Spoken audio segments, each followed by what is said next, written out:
Yeah, the entire time. We couldn't say a word Dang. without you. Wow. All right, I'm so late. I feel really bad because Bill's got to go early.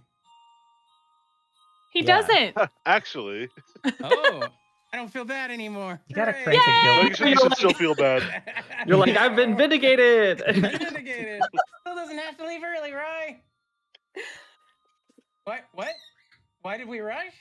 We thought Bill had to go early. Why did you rush? What about us? You were just fucking waiting. All about Bill. We You don't rushed. understand. Wow. Okay, we see who the priority is. I see. Okay. That's fine. Why did we think different? That's on us. Why? Really. Honestly, how fucking stupid. I know. I love all of you. How dare we think that our time has any amount of value to anyone else? No. Well, I hope your grocery shopping went well. I hope you are I'm sweaty. grocered. I'm gross Good enough. because I'm sweaty. Yes, well, it is at like Sounds 115 successful. outside. So Yeah. Dude. It's 107 right now. Yeah. Oh my god. Yeah. Crazy.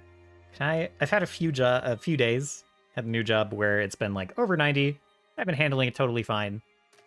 Not a big deal. And then yesterday, it was like the same temperature. It was like 92, 93, but like totally still air, no breeze at all. And I was like, Yeah. oh, I'm That'll kill dying you. now. Mm-hmm. Yeah. No breeze will kill you. Yeah. It is currently 54 degrees outside here. Good God. In Sarah, it's only 99 today. I know, it's so cool out. It's 72 here. yeah, but like your humidity is probably like north of 80%. Yeah, also the city you live in smells like piss, so... That too. I mean, not where I'm at. Like, some parts do, but also, like, I feel like that's a lot of cities. Isn't it? It's not the whole mountainside?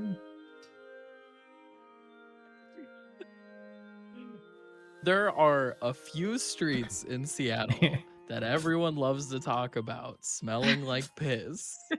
Oh. There are a few spots like that. I mean, that's like... Sorry, go ahead.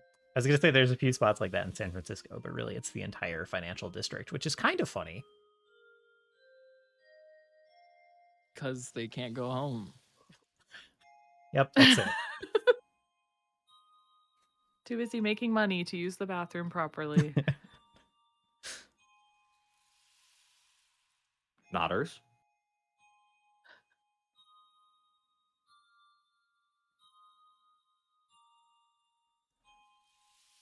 Okay, Sarah. Let's get this just rolling. Just like we rehearsed. Just like we Just like we rehearsed. rehearsed. From the top. God. Well, all right.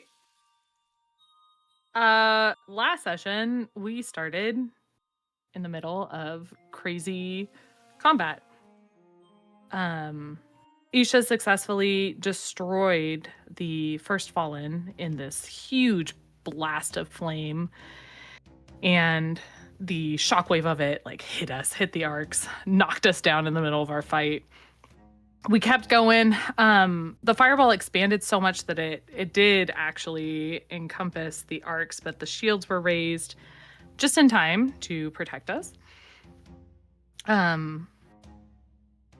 We continued our fight with the Prophet, Isha joining us.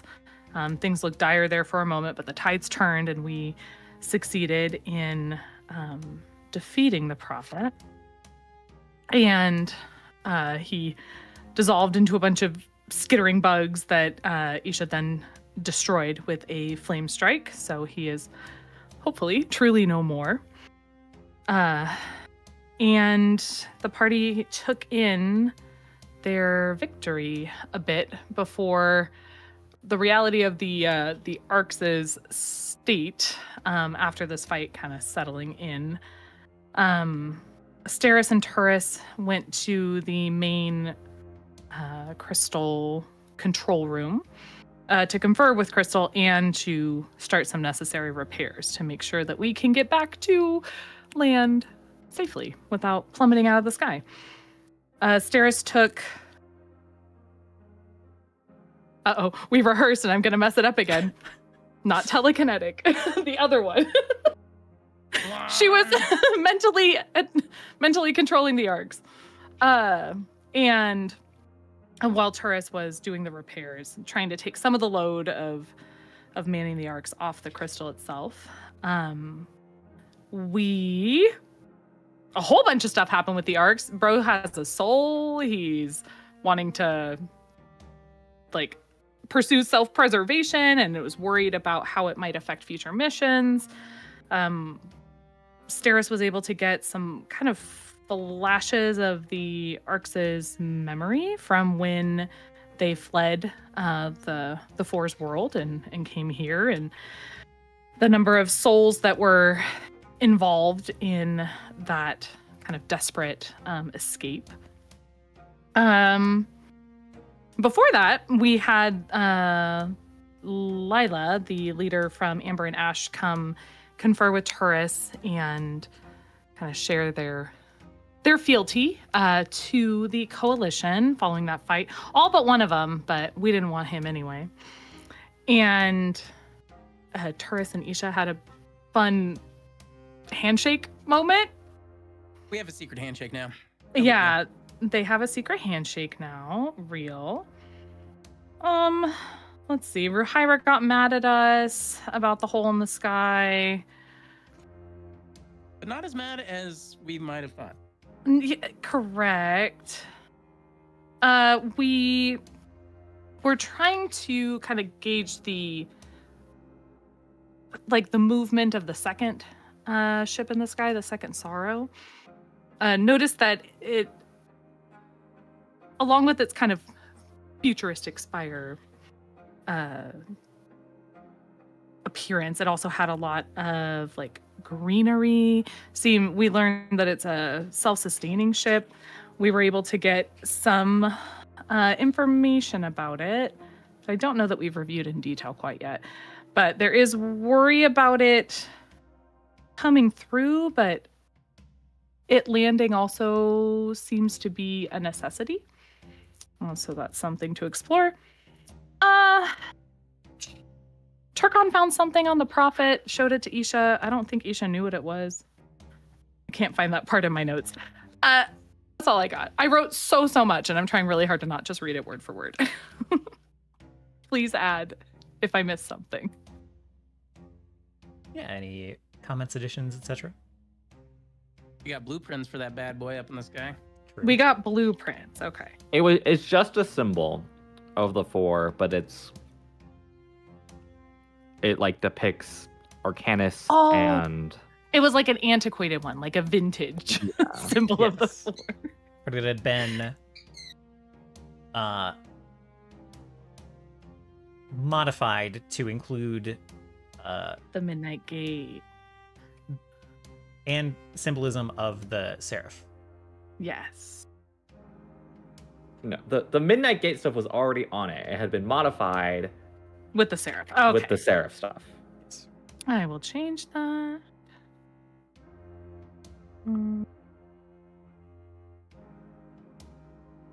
All right.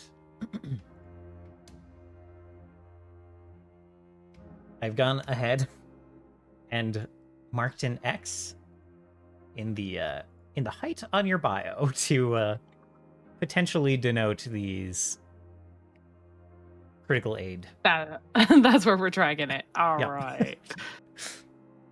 We'll give it a try. We'll give it a try for a while. See how it goes. So, yes, you guys, the monsters started repairs on the arcs, started the journey east a little slower than the journey to the Veil Breach was.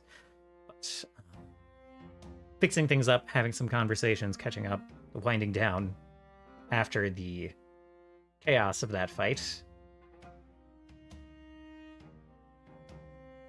We'll leave marks on Temel physically on the landscape for who knows how long, years to come, just from the amount of stone and material that rained down in the process of destroying the first Fallen. As you head east, back toward Songel, I believe that is your destination. Please speak up now if I am incorrect.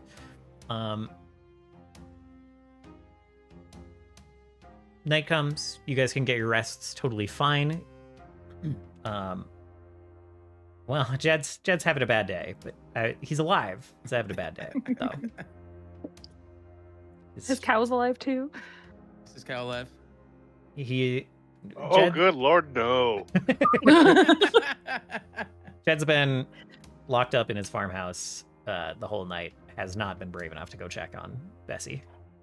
Oh, There's just a giant iron rod through the barn. Correct. no. But as morning comes, those golden threads hanging in the sky from pulling the tear open, breaking this part of the veil over Temel. Those golden threads have kind of faded. They are not clearly visible anymore. But as the sun kind of comes over the mountains and kind of like hits the spot where there is that break in the veil, you see like almost sunbeams, like when there's parts in the clouds, you see sunbeams kind of coming down from the edge of the veil, marking where that tear now is in the sky. The light there being about 10% brighter without the light being bent by the veil. And you see just vaguely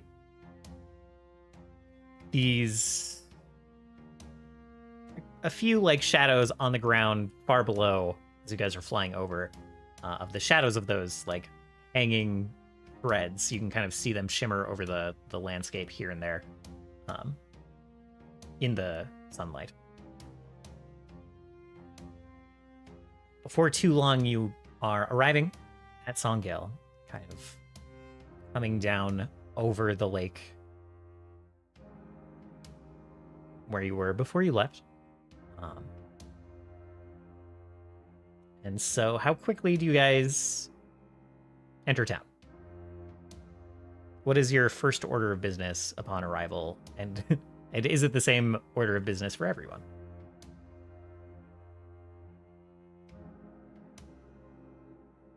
Well, I have an order. I have a delivery of knights I need to pick up at the tower. Or, you know, I was gonna get to that later, but but yeah, we can start with that. Tourists, sometime this morning, as you are approaching Songel, you do feel kind of a familiar knock, a presence at the front door in the valley below the tower, below Tower Aincrad.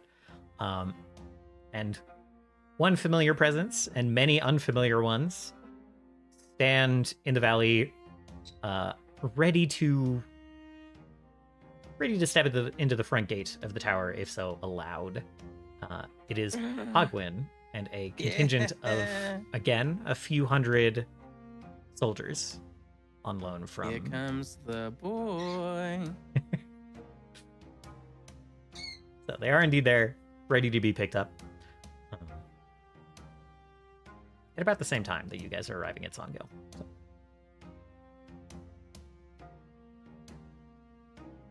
Too bad they didn't arrive like, a day ahead of time. We could have had 100 knights, just on the Just arc, packed, just- packed on there.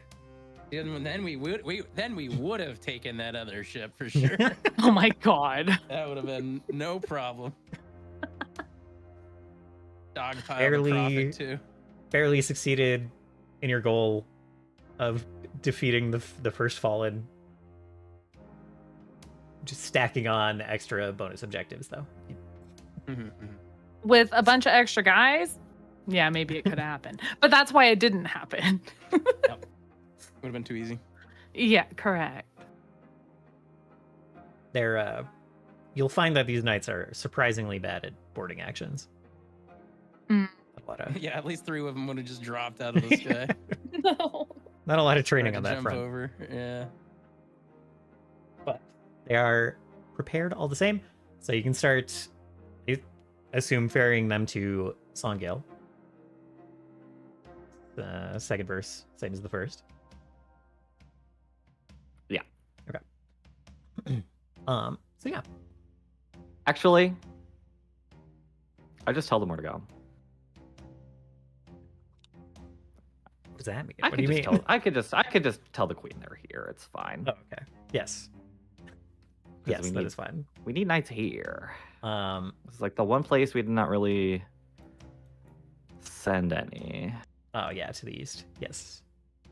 I just have a problem with the map. Yes. Main capital city says it's called Song Sale. Song Sale. You missed missed the me. conversation. It looks, if you zoom out, it looks like Song Sate. What is Song Sale? You're right. I have a problem. You got Song State. Okay, the river crossing well- the L like a T, crazy. True. Yeah. True. Yeah, I like the names. Zoom though. in They on help- zoom in on the G, Chris, and tell me what you think it looks like. It's like Shrek. Yep. Yep. I did fully see that and accept that before I saved the map, exported it, and uploaded it. I just decided it was a worthy sacrifice. That's So would it actually be Love it. Son Shrekate? On It is its own letter. Shrek. Oh yeah. I've been speaking in an Irish This is accent like the whole this- time, but it is actually This actually is like Italian. this is like when everyone says Arcanine or Decadui. Yeah. Yeah.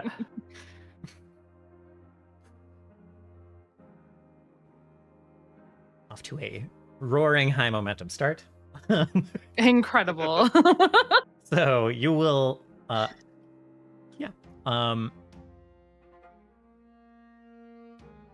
Ogwyn is happy to guide the knights back to the east. Snarks a little bit about how those are precisely the hills they would have marched through if they didn't go to Tower Aincrad first, but Hey, and Isha will simply remark back that she thought that what's his name was smarter than that.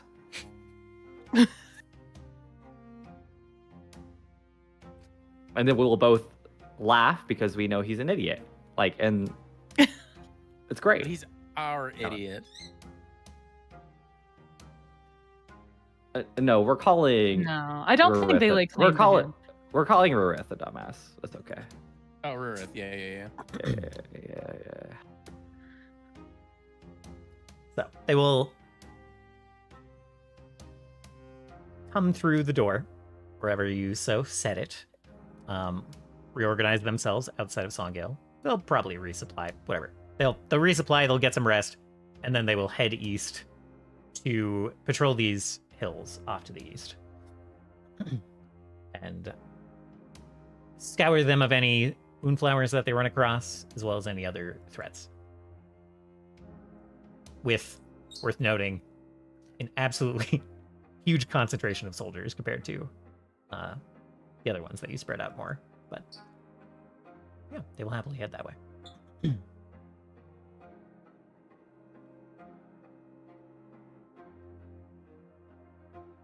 Hey, that one guy said he could do it with 2 soldiers, and I'm just gonna let him eat his own words, okay? Like He did say that. he was like, that I can do that myself, and I'm like, okay, do it then. There is a difference in quality here.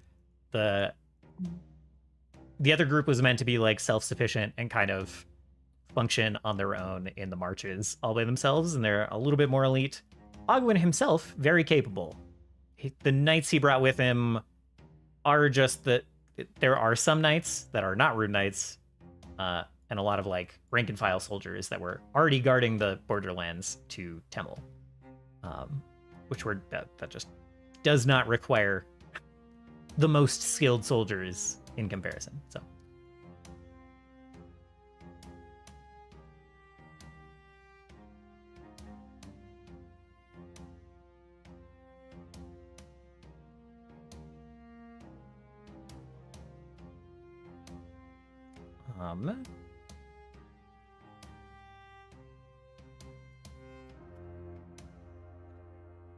With that Yes, sorted, Agwan, simply do not look at the hole in the sky. it's not as obvious today. Thank goodness.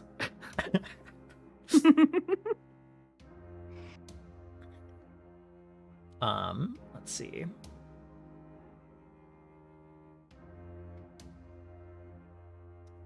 Stairs, where are you during this shuffle of soldiers? yes.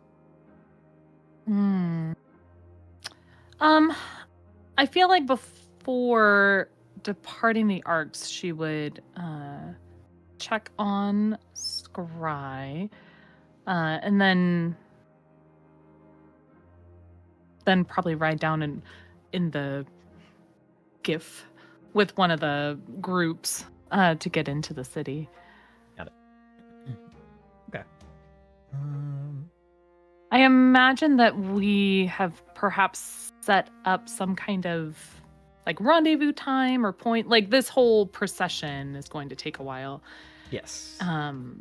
I think our plan would be to confer with the Queen and then try to kind of plan our next steps based on any reports we've gotten from like the group that we sent out into the forest and those protecting the various areas. So I think Stairs would be wandering the city if she has a bit of time, perhaps returning to that tea shop to finally have a cup of tea and pour one out for Scry since she can't have any right now. That sounds great. I think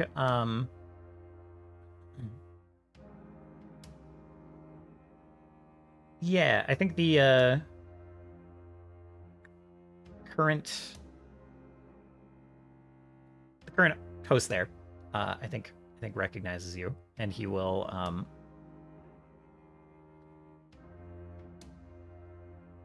I think he'll say, I thank you for your return business. I see that. The other Steno you were with before, was that family by chance? Oh, you could see the relation.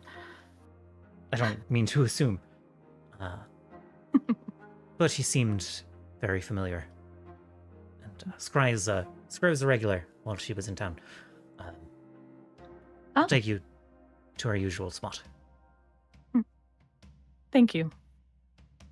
She's not able to be here right now, but I could perhaps enjoy the echoes of her presence in her favorite spot. We'll serve you as well as we would her. I appreciate it. I'll bring you down to that kind of more concealed spot by the river. Yeah, you are well attended to while you were there. I check in on you every couple of minutes. Unless dismissed.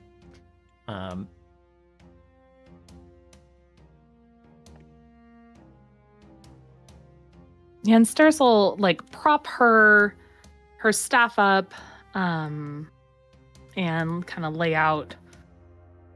Imagining she has a few hours to kill. So she'll lay out some of her like research material. She's doing research on like the composition of souls, and she's creating this this book, this ledger of all these stories and perspectives on the Four and their actions and how they've impacted people depending on their perspectives. And she's just kind of allowing herself to get a bit lost in study. Now that imminent danger is at least on hold. Excellent. would you like to roll anything for that studying? See if you glean anything, make progress on anything? Sure. Mhm.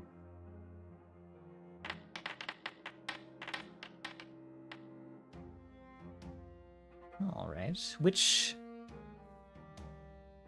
direction does your focus get pulled as you have this material you've gathered kind of laid out in front of you? Where do you try to start pulling things together? With the conversation with Crystal fresh in her mind and those images, those flashes of memories, I think she'd be starting there. Trying to come up with theories or piece together information about like how a soul could attach itself. You know, if the four didn't do it, how did it come to be? Also reflecting kind of maybe as she's like flipping a page, catching the glint on the ring of the gray door that she wears, and thinking about the conversations in the past about how souls can be weighed based on like, did their actions outweigh their purpose here? Like, can they be brought back if they had unfinished business? Kind of all that churning away in her mind. Got you. Okay.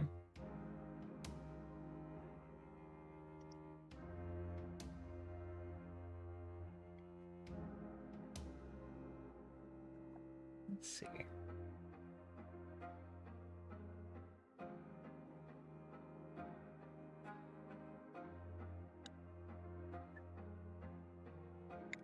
So I think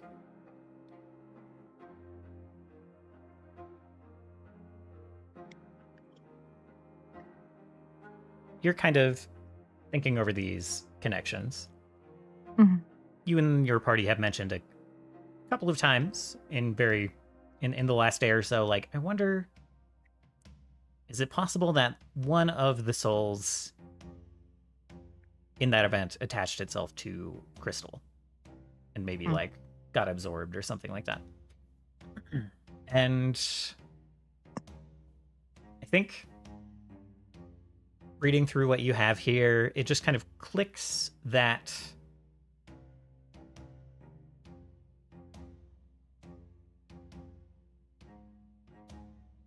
if that was the case, if it was like a singular soul was kind of responsible for semi-possessing Crystal and sparking this, personality, like that personality, that person, that soul would come through much more strongly. And it would have been a more dramatic, probably immediate change.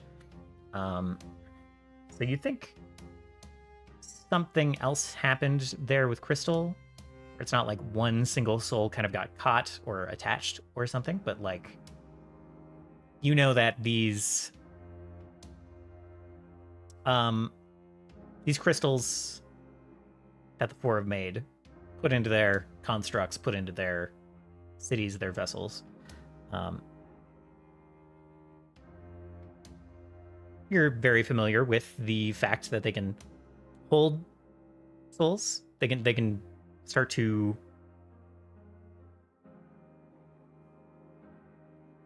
function in that way, where they can like hold souls. They can kind of take on the shape of a soul, and instead of maybe one soul being attached to the arcs, it was just bombarded with so many that the central crystal like took more of that shape and started functioning more in that way than like this kind of cold logic machine that it was designed to be. It got like bent and reshaped into something else more in between, kind of like someone you're very familiar with, although you have not studied Turris's crystal's workings intimately, I don't think. I have not. But you know that there was F2S. a similar more sudden transition there, where it was a cold logic machine that did like absorb information and catalog things and like had some kind of passive awareness, and then turned into a full-fledged soul in its own right.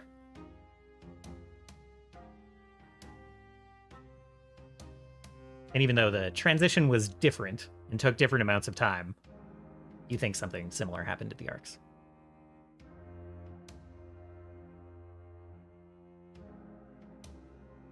Perhaps by brute force instead of fine design.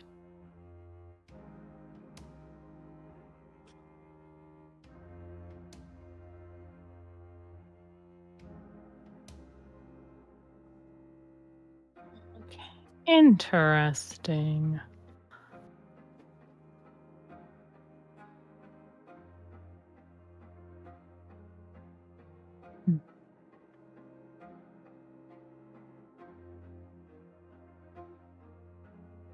As for the other half of what the materials you have in front of you that you've pulled out with regard to like weighing souls, judging them,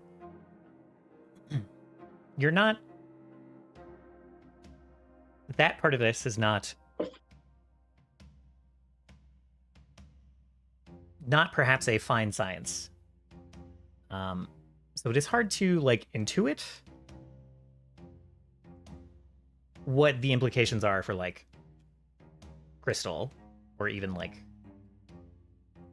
Turris vis-a-vis like afterlives. Would this soul-shaped crystal like then move on and be weighed? What is that? That is not a thing that you can know and put together with the material in front of you here. Mm-hmm.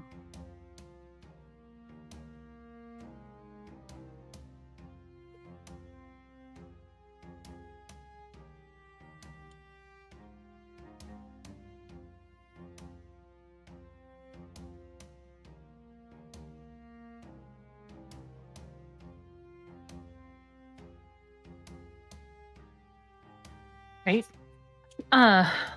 Well, she'll write all that down, and enjoy the rest of her tea, before meeting back up with the rest of the party. But before reconvening with them, she will activate her vengeful sight for the first time in a minute, just to get some tabs now that there's some people who won't be popping up in it anymore. Right, so you have much more range. My scope is better now. Yes. I believe you've already clocked a presence far to the south, back near-ish. Home back in Sarosa. And you see that same shape far, far in the distance, of a familiar spark at this point.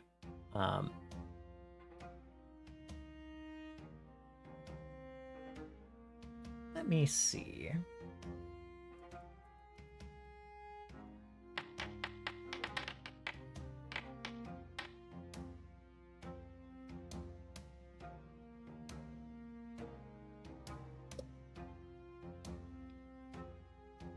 A little more north, I think. Knowing kind of the precise distance away that they are from you. You're not totally sure, but you think that they're north of the mountain range that acts as the border to Sarosa. So like in the very south end of the marches.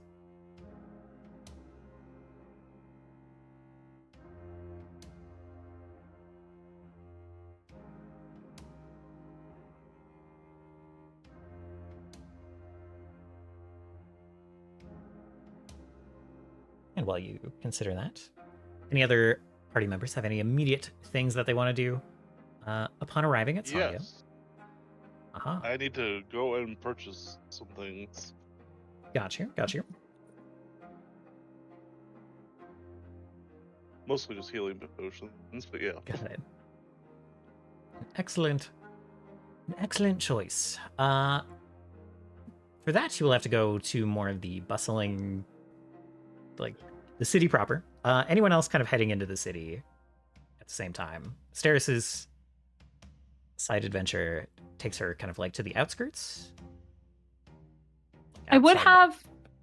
have told the party where I was going. Yes.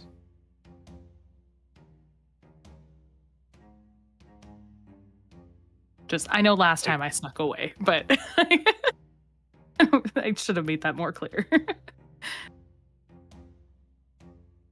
I can just grab Scene and say, "We're going. Come on." Okay.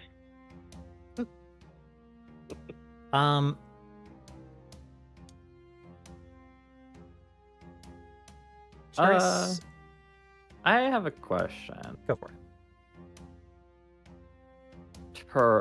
Taurus, you have the symbol, right?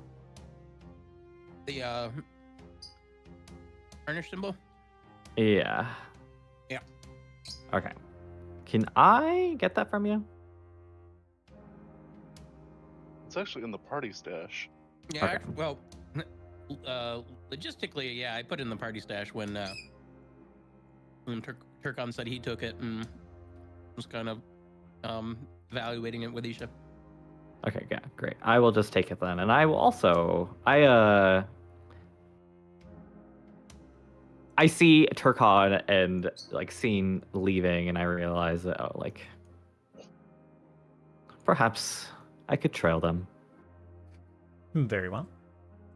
Taurus, do you around the same time like head into the city proper? Are you busied on the arcs? Are you hanging out with the soldiers before they depart? What is your status before I start describing stuff?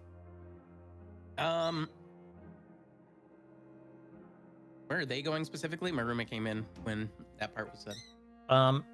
Your 3 party members, sans Steris, are going into kind of like toward the market in Songale.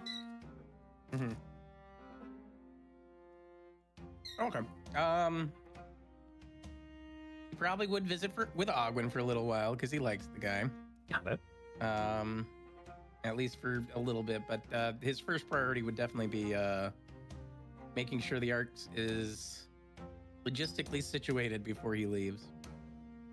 And that Sounds good. maintenance and repairs are going in a good direction. Yeah, I Nominal think direction. sounds good. Sounds good. We can. Yeah, you get. I think Luca offers to help out. Luke is familiar enough with some of this stuff to like add some of the finishing touches on the repairs and make sure everything is 100%. Good that you and Crystal handled the like critical repairs, but now making sure everything gets that last 10%. Luca is very capable of doing that. Now that the engine is running and not clunking, you can make sure it has enough oil.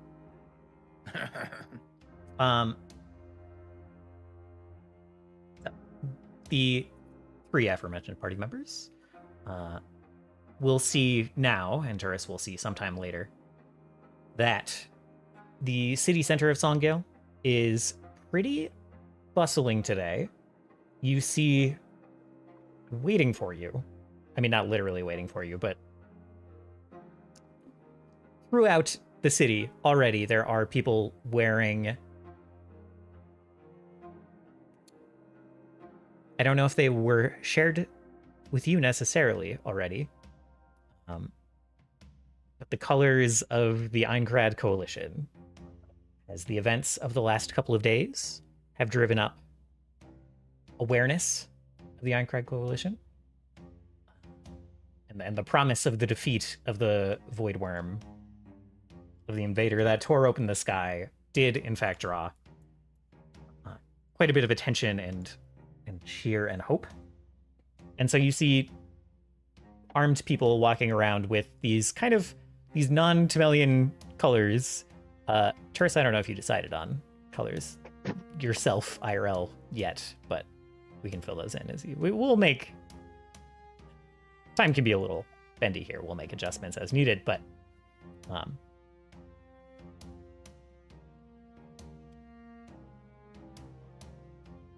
Wow, look at all those colors. They are sure nice.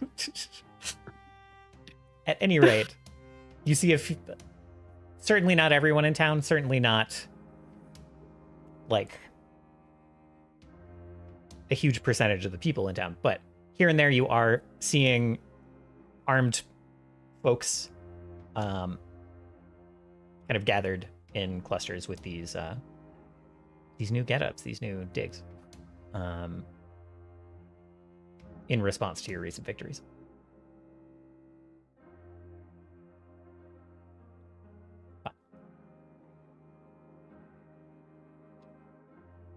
Turkan, you were headed to buy some potions, perhaps some other consumables.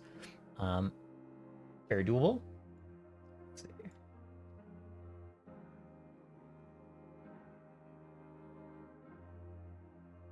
I think you can see the compendium browser.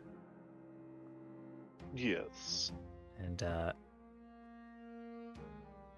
lesser. Let's see. Nope, that's wrong. Depending on what variety of healing potion you are going for, you can search for healing potion and kind of see the variety there. Yeah. The almost What am I? What's available in the area? yes, they have. Songale is pretty populous. They do pretty well. The 18th level healing potions are not available. Let's see. I would say it's about call it a 13th level settlement. So you could buy greater healing potions if you'd like. Okay. A little bit expensive, 400 gold. They also, you could get. They'll only really have one of those in stock here, but you can get basically Perfect, infinite. Actually. Excellent. You can get basically infinite of all the lower level ones. Oh. Infinite health potions. That will never die. Immediately regretting my words, but if you want to chug, if you want to chug 1d8 healing potions to top yourself off, fine by me.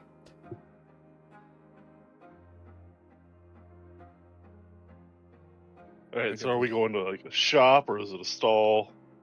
Yes, there would be a kind of to get the more premium healing potions. There would be there's a well-known alchemist in town with kind of a higher end shop that has a good selection of stock, including that. greater More healing pressing potion. question is, do I fit in the shop? You know, they do not have a lot of people of your stature around in Demel. So I would say it's a tight fit. It's a tight fit, and as soon as you do start entering, the like proprietor comes out of the back, kind of like a shorter, like 5'2", kind of scrawny lady with like these just thick rimmed circular glasses, kind of like comes out of the back and is like, "Very welcome in. What can I?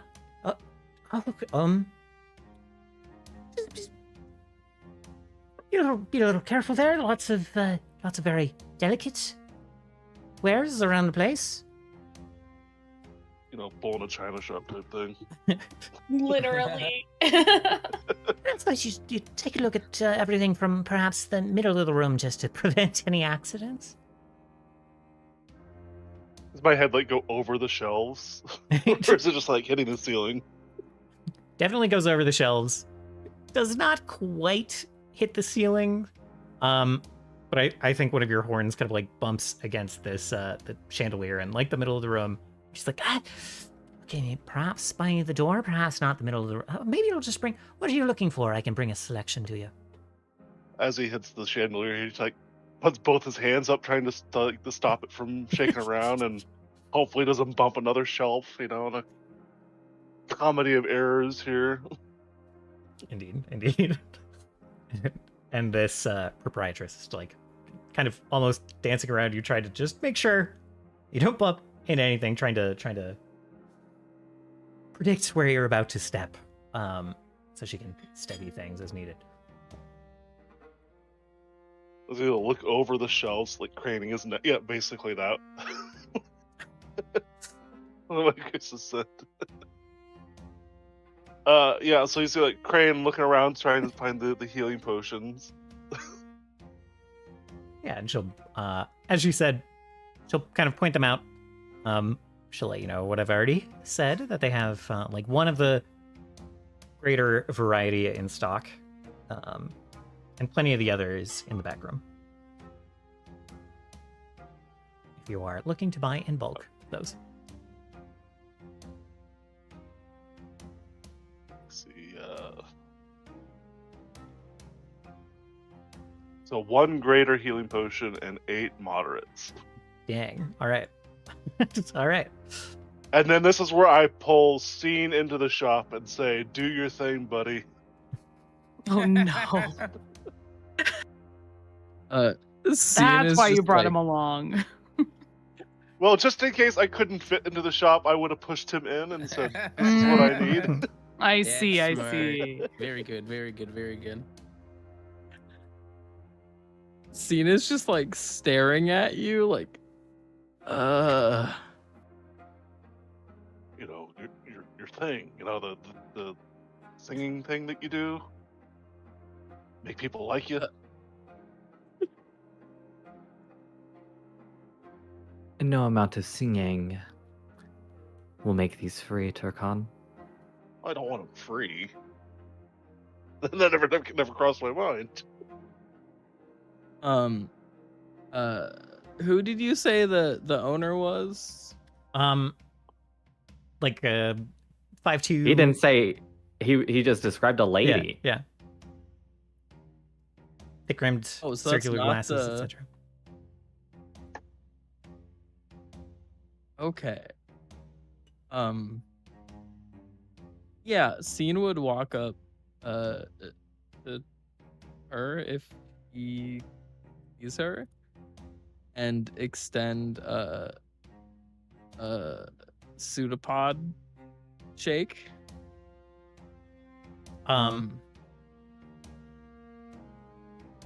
Yeah, she'll kind of furrow her brow and like take the handshake and like kind of like pull your pseudopod like toward her and kind of like adjust her glasses. Like, this is very strange.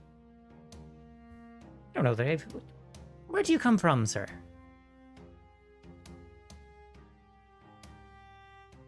Oh, you know, all over. I'm a traveling musician actually. And I can't help but notice this lovely shop you have here. And Scene would like gesture. He's still shaking her hand.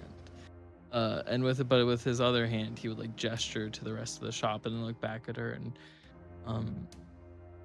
and just ask, like, what about you? Like, how have you? Are you the owner of this lovely shop here? Artisan yourself? I am the owner. Make all these, make the good stuff myself. The kind of cheaper stock, I have some assistants, some interns that do that while they learn from the best in Temple. It's amazing. If you don't mind me asking, how long have you been doing this? Oh, about 35 years, I'd say. Wow, that's incredible. As an artist yourself, I imagine that you must enjoy music, at least to some degree. May I ask, like, what type of music do you like?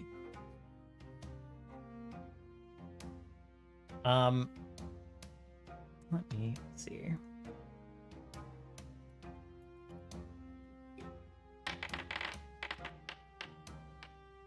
She kind of looks you over, and As she looks, Scene would give a big grin, like just a big smile. I'm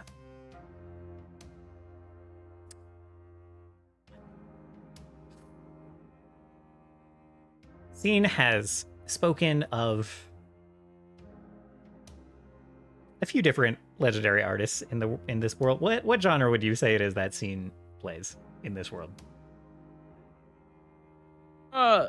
He probably plays a bunch of stuff, but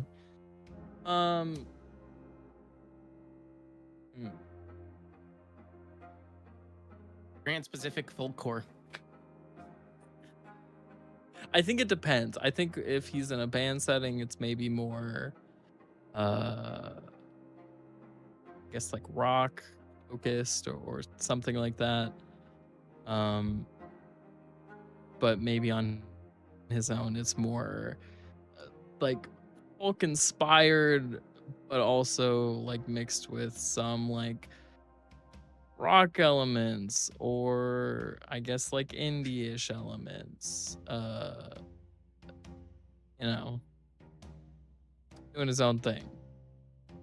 You know, I like the gamut, but I must say this kind of experimental, I think they call it rock coming over the mountains. It's been enjoying that a great deal.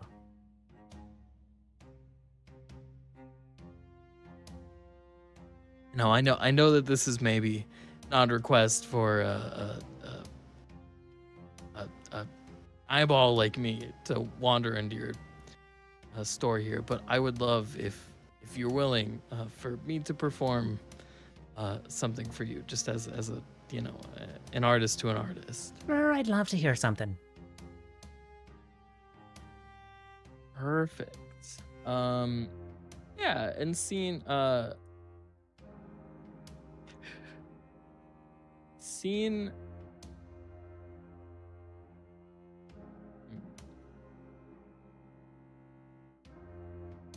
it.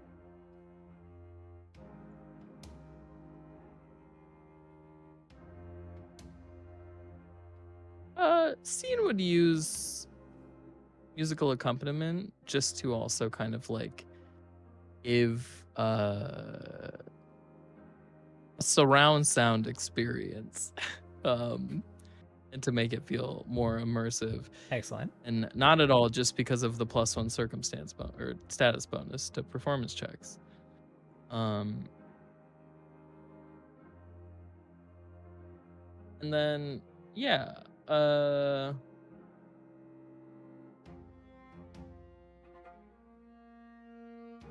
so this says 10 minutes for 10 members.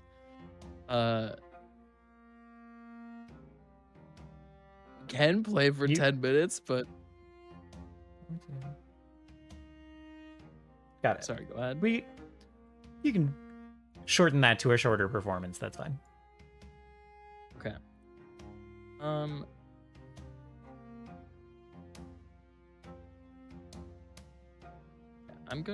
I'll do the performance roll.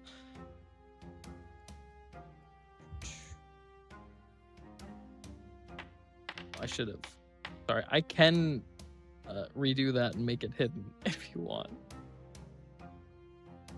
No, you're good.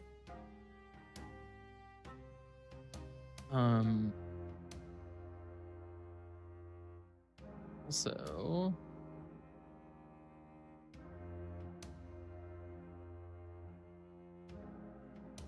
I think. So sorry. So I think I get a +1 bonus from Winding of Tuvestov too, and that's not being auto added for performance. Then there's also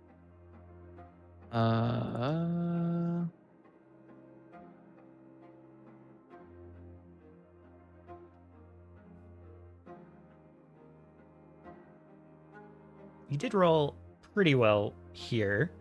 Do you what are you? I would say you've made a good impression. They are helpful to you. Would sorry, circumstance bonuses stack with status and item, right? Yes. Yes. Okay. If that's the case, I think I also have +2 from this. You have already crit succeeded, so you don't need to worry about it too much here. Sorry, I just last time after our session, I was like, I need to make sure I remember these Yeah, good these to. bonuses. The virtuosic performer is a toggle.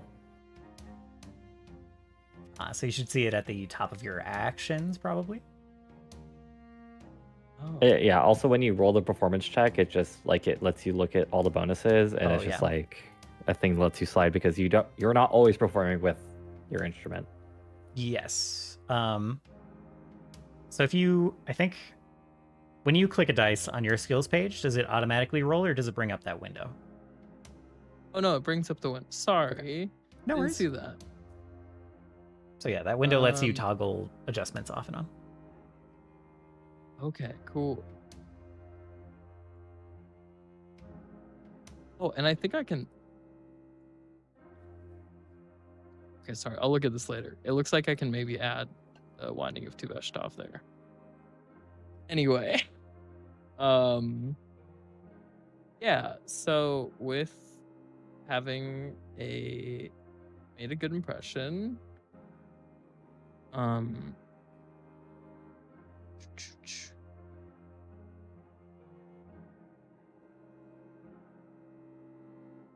I am going to make a request. And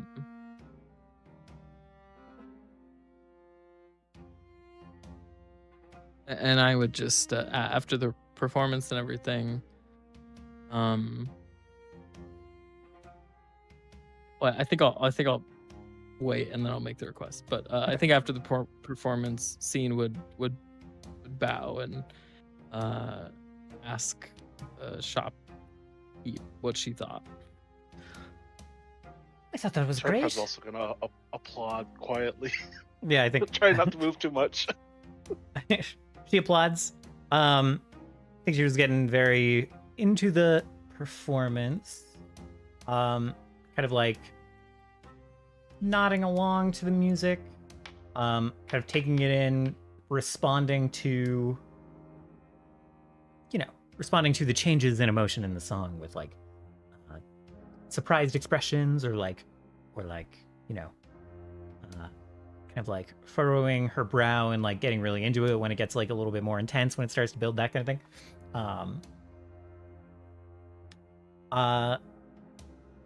Turkon, make a perception check for me. But she seems very... You want it hidden or? Yeah, go ahead. Yeah, hidden. She's very into it. She's received the song well, yes.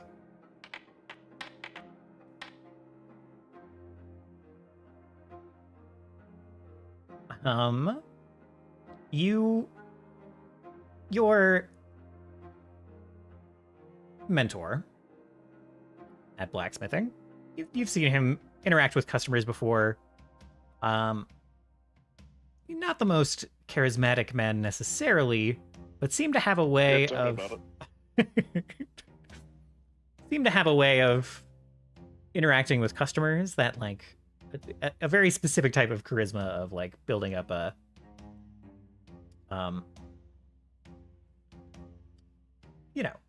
friendly interactions with customers. Building a rapport. Yeah, exactly. That is definitely what this part of what this shopkeep is doing. Trying as hard as Scene is trying to get this shopkeep to like them, the shopkeep is also trying to get Scene to like them. Okay. Trying to make their own impression. But yes, Scene. Very into the song.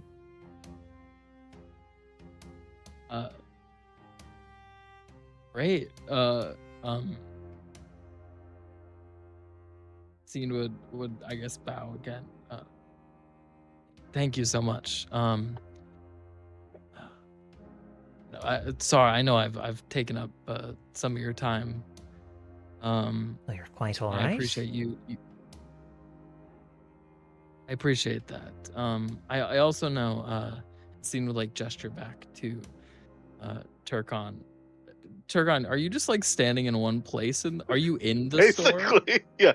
I'm standing in the middle of the store, not moving, because if I like file out my elbows or anything, I'll hit shelves and Yeah. There's a divot in the ceiling where like a horn and is like poked a little a little bit into like the beams.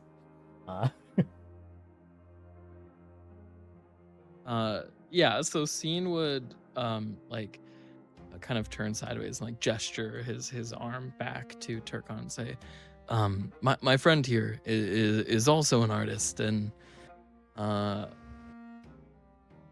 in some ways, in many ways, you know. Scene would like under his breath be like, you know, the art of war and everything, bad book, but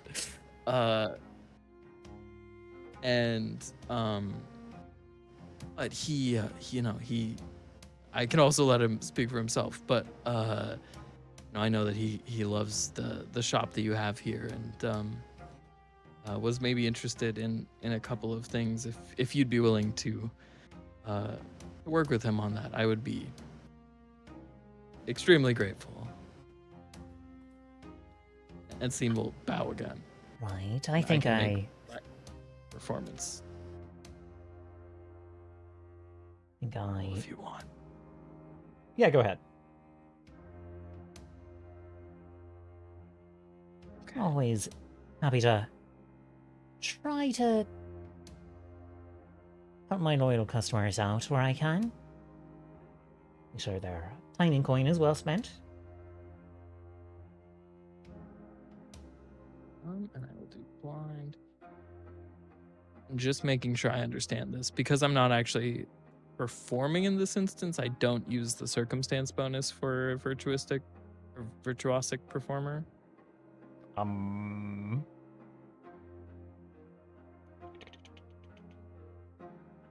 Right. I think that is true.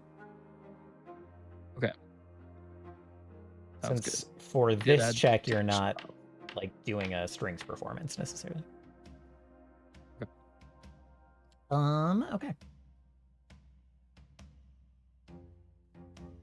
So she considers, and she says, Well, for any other potions, any other drafts, I could have a little bit more flexibility in my pricing, but some of these go to the crown, to her armed forces, her Queen's Guard, and so I have a little bit of a floor with the potions of healing in particular. But what I can do, if we add some more items on top, you're a very well-armed fellow, it looks like. I imagine you spend a decent amount of time practicing that artisanry that your friend talked about. Up front and center. Is that right? She says, saying to Turkon. Sorry, so she's asking me to display my fighting arts in the middle of the shop? No, she's just saying like you seem to get into the thick of it. You get into the middle of fights. Ah, Is- okay. Yeah. What I can do is we can put together a little bit of a bundle, get you a little bit more value out of things. So I can't give you a discount on the healing potions, but I can give you a discount on other items, you understand, so. With the patronage of the healing potion, I can give you a very deep discount on a collection bundle. And I don't... What's in it? Very discerning. I like that. I do. And she'll quickly select a couple of things from a shelf, and she will say, "We have here." Put, like, slap this potion with a surprising amount of force on like the glass display she has at the front. A potion of shared life. 9, you're already spending a lot of time in the front line, but if you get into a hairy situation and you have a friend, companion, gestures to Scene, who's like a little bit further outside of the fray, then they can step in with this potion, so to speak, take a bit of the edge off some strikes, some hits against you. Make sure that you don't get roughed up quite so much. And then here, if someone does get a few rough hits upon you, and she'll put another potion that's kind of like bubbling, it's got a bubbling cyan potion on the counter. They will find a bit of a nasty response. Your skin itself will, like certain snakes, certain lizards you may have seen, your blood will become a bit acidic, not to your own internals, of course, but if someone else manages to spill a bit of it, they will have a nasty surprise in response. Get a little bit of quick revenge. And then places another purple potion out and says, this one will hopefully help prevent that from happening. Make your skin thick as bark, it will. Strong as oak. And that potion just gives you some, like, damage resistance, basically. And weakness to fire. And weakness to fire. You want to stay away from... You'll become a little bit flammable, so to be careful. Situations you're going into when you use that. But, and then, if you're in... You must consume quite a bit of food. Must take a lot of fuel to keep you going, so I have this number here. Which I will take this kind of like tall, thinner potion and put it on the counter. This will keep you full and hearty even if food is in short supply if you're out in the wilderness. And I can bundle all of these things with those healing potions for a total of, call it 650 gold. So the greater healing potion, the 8 moderates, and these 4 potions? Check greater moderates. Or the moderates, rather. I think moderates are like 400 apiece. Moderates are 50 apiece. Forgot about the moderates. It will 750 all told. Okay, that sounds good to me. How many moderates? How many moderates did you say? 8. 8. Another 400 there. Okay. So 400 for both moderates and the 1 greater. And then the bundle of potions. She'll consider, she'll look between the two of you and say, I can stretch that. I can do that. Alright.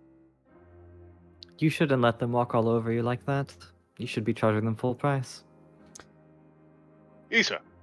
I like to invest in customers of high character.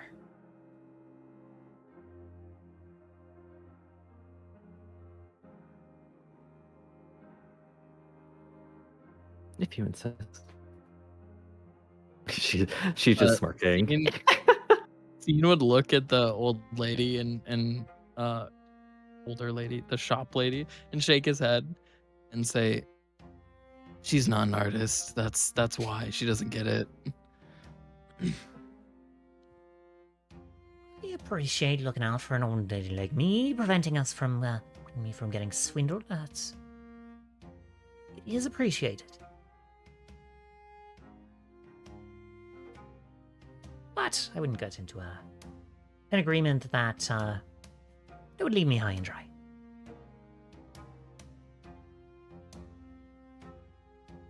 Alright, so 750 for all that. Yes. Turn to Scene. And do you want 2 of these, buddy? He holds up 2 of the moderate potions.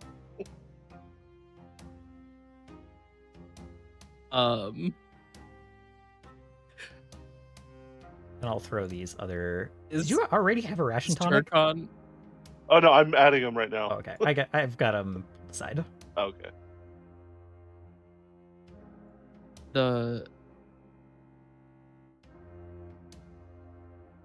Sorry, which potions are you saying? The moderate healing potions. Oh yeah, sure. Alright, I'll pass I'm 2 of assuming- these off. I'm assuming Turcon wants Scene to help pay. No, he's good. He pays for it all. Oh, okay.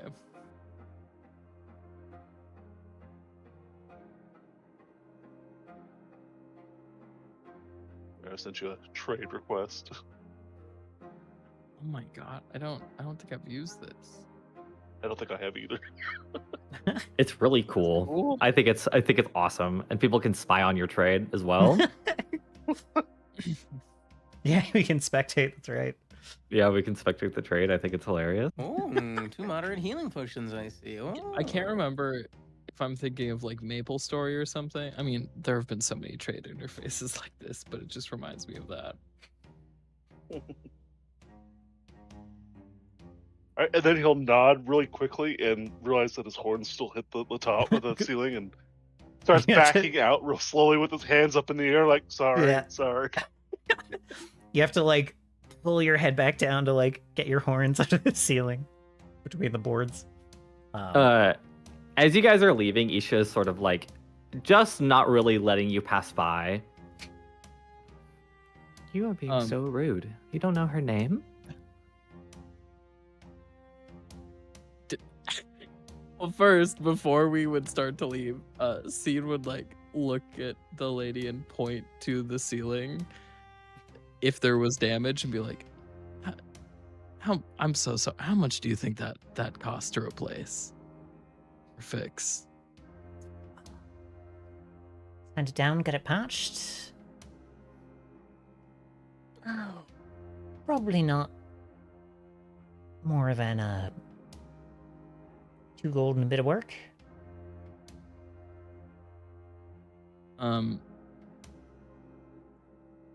Thean would give her 5 gold and then shake her hand again and be like, thank you so much for your time. I greatly appreciate it. Not gonna say no to do a little bit of kindness, but a little bit of wear and tear is all part of the expected business exchange.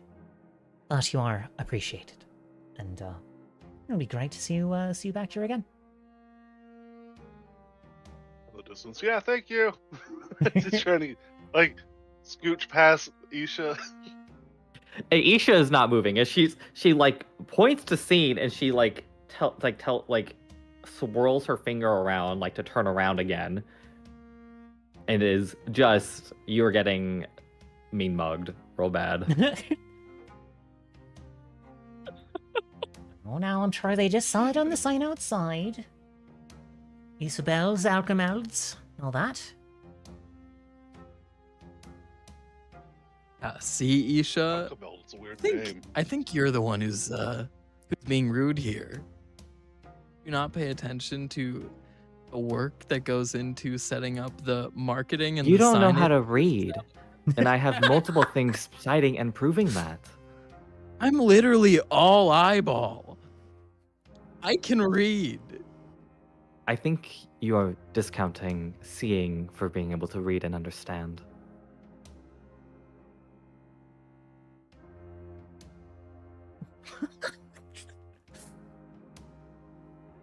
Fight! Fight! Thean is going to try to stealth past Isha or to get past Isha. Be a tumble through, I think. He's just totally aware of you. Is that acrobatics? Correct. All right, this will go great.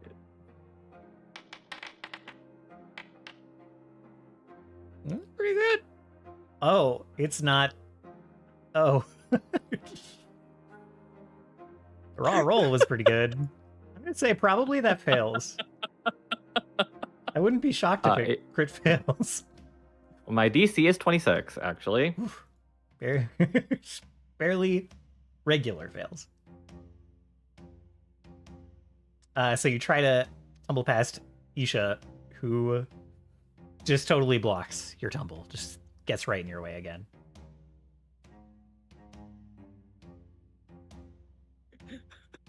I know it's really, really hard for both of you to be complete and utter gentlemen, but I have an errand I need to run. You wouldn't mind accompanying me, would you? As Turkhan's getting more and more freaked out by being stuck in this small building, it's like, yeah, sure. Let me go. Scene will stand up and give 2 thumbs up. Excellent.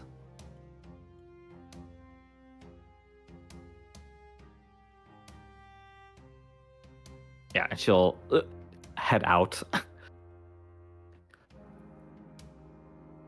Sounds good. Turkon, Isha. I couldn't help but overhear your prayer while we were on the Arks.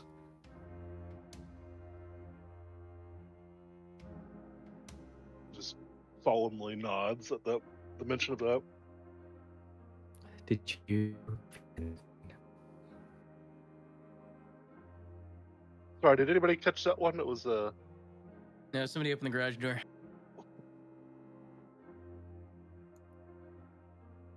Did you hear anything back or feel a pulse like a tiny heartbeat? that is a good question.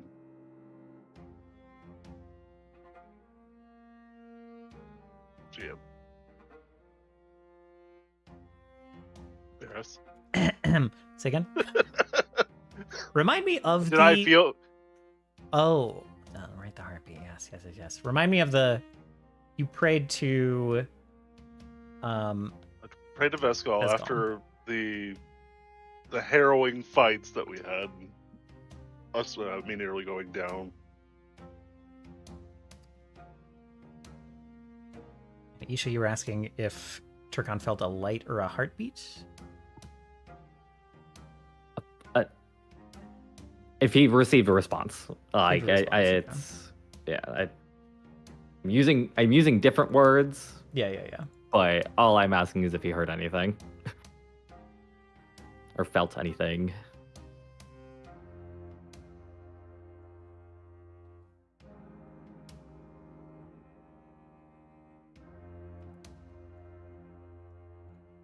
Hmm.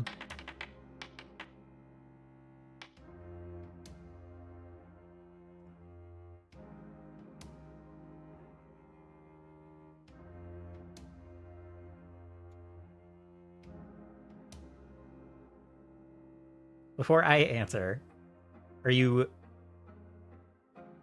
hoping or expecting Turkon to feel anything in particular? Feel free to send in DMs. No. Okay. Turkon, you felt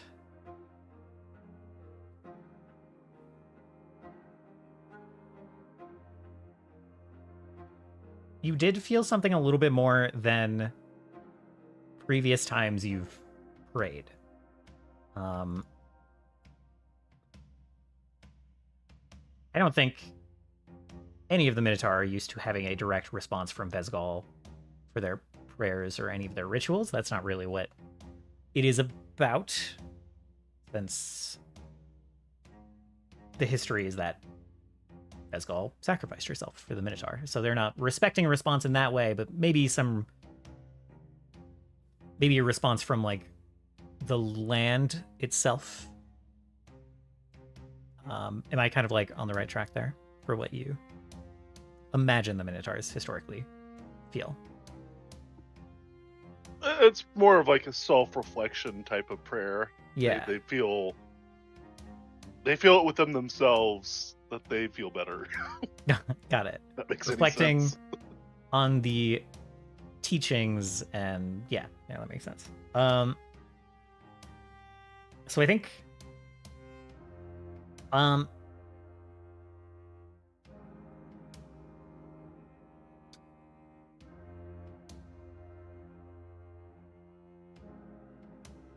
with the harness on, with the kind of power that's been growing in you, you do almost feel not a response, but like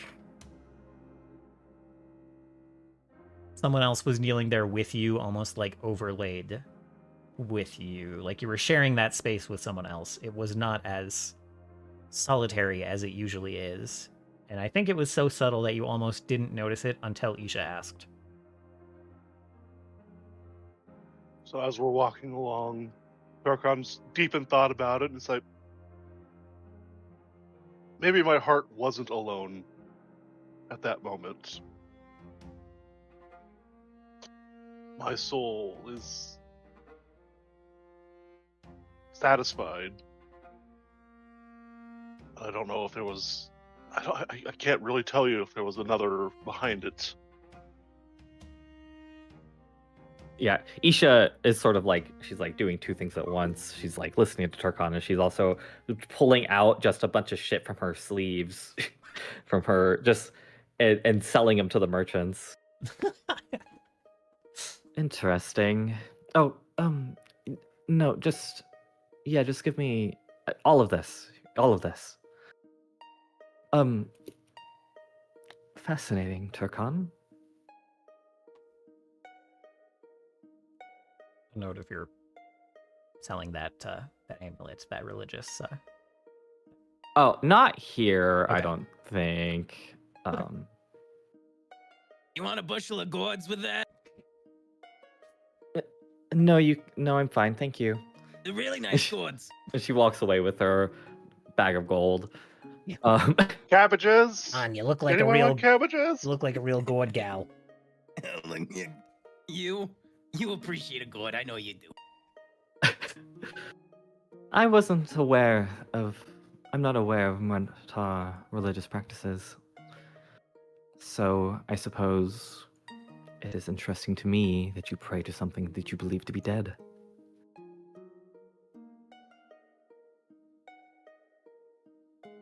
No, it's more that we give thanks to her. I see. Eternal thanks.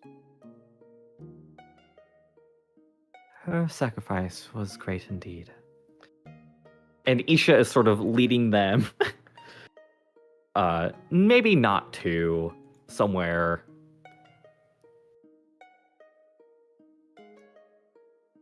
So on the up and up.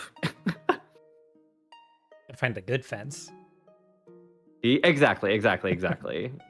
She's using some of the intel she had received from Trebert and Pahu to find a collector, as it were. Totally.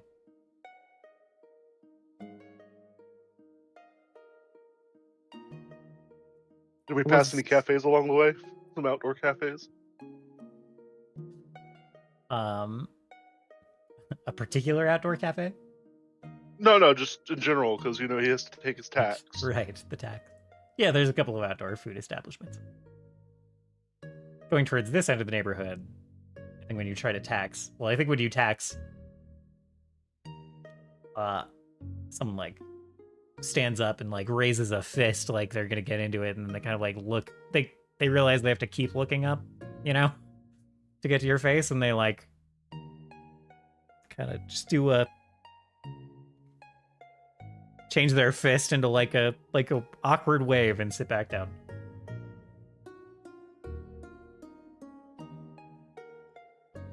I've done it a few times since session 1. We're not in big cities all the time. Sure. I have notes related to food tax.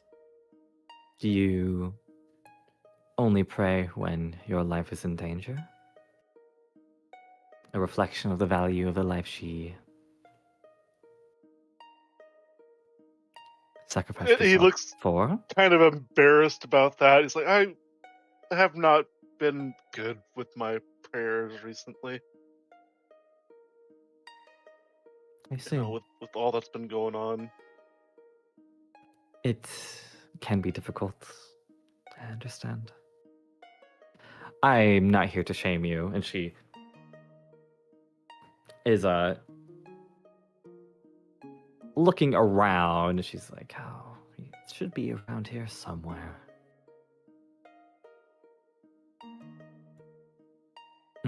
There it is. Okay. I just need both of you to stand out here and look really, really scary. And I'll be right back. Well, Turkon will just cross his arms and lean up against the wall.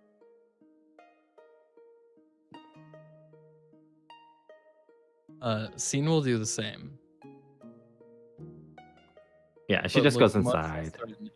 And she will sell the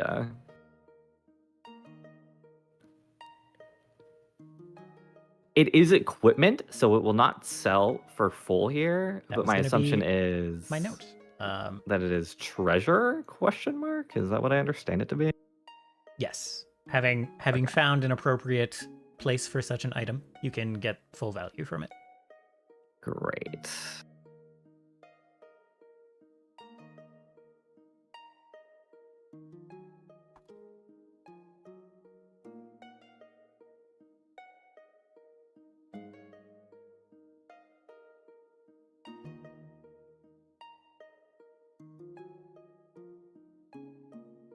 Okay, perfect. And she'll just walk out. Okay, we should meet with Steris.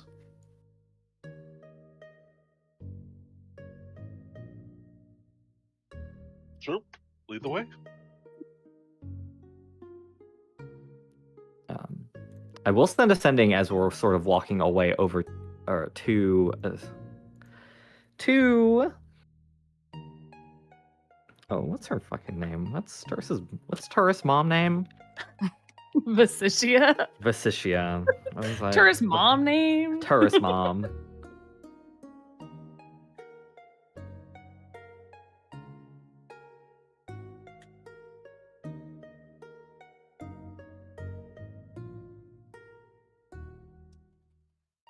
What do you try to say?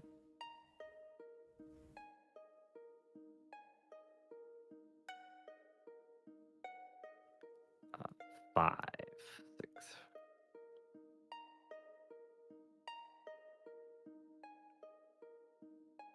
Okay. Yep. And then that is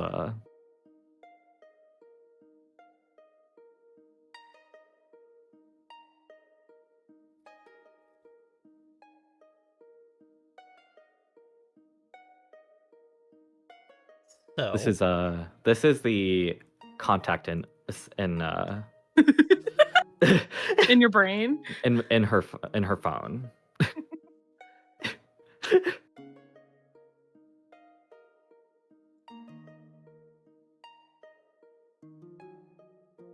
the only thing you hear back is just kind of like for a few seconds, kind of a almost like a just ringing in your ear of that like psychic connection being there, but no response comes.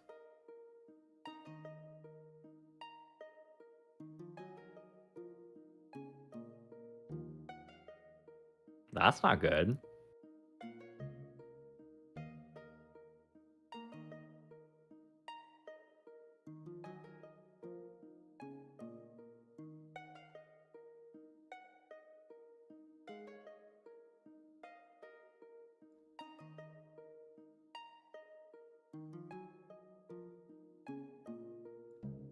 Like she's there, but she's just not answering because she's a bitch.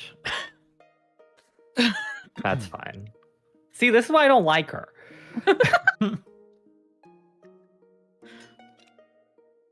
That's fine.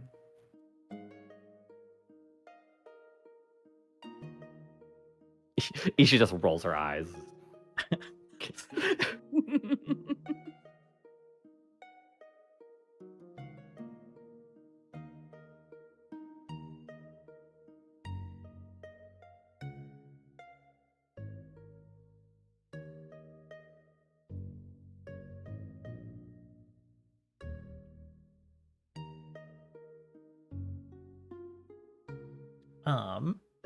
Other than that, you are on your way to meet up with Steris.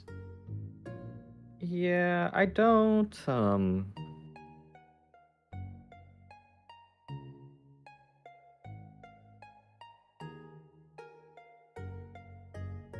don't really have anything super urgent.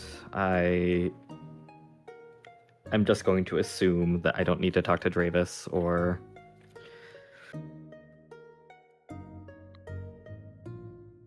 anyone else really. So Very well.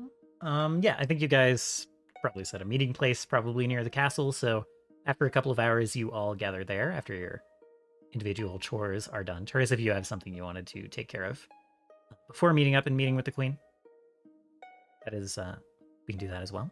I don't know if you had something in mind.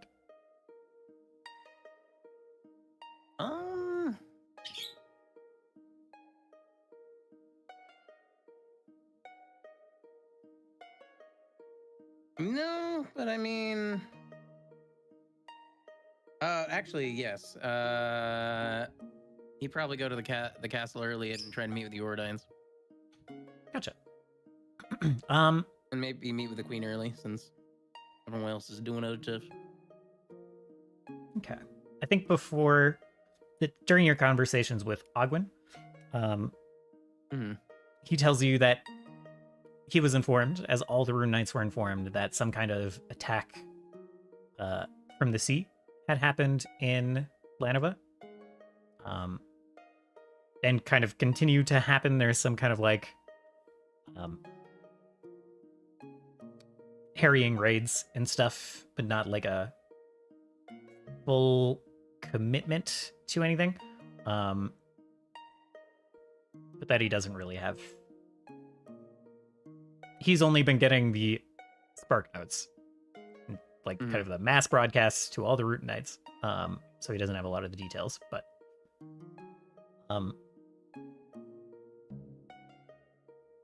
it sounds to you like it was timed with the arrival of... All this happened yesterday, basically, as Ogwyn's contingent was about to arrive at the tower.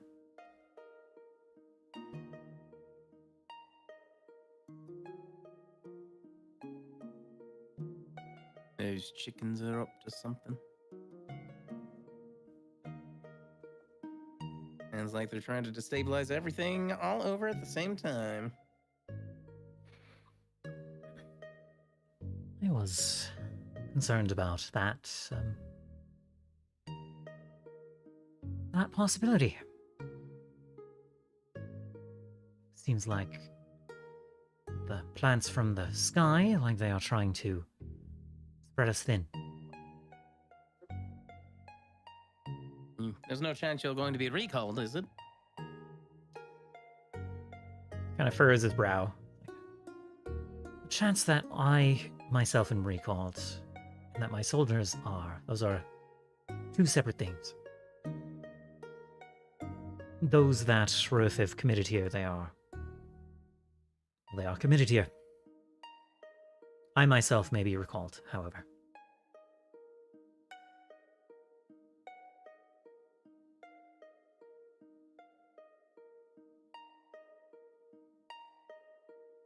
I see. If there's any consolation, one of our next plans is to assuage the realm of being accosted by the moonflowers. Hopefully we'll cut the plants off at the source.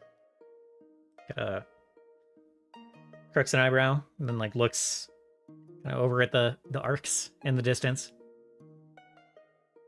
Tyrus will smile widely and nod.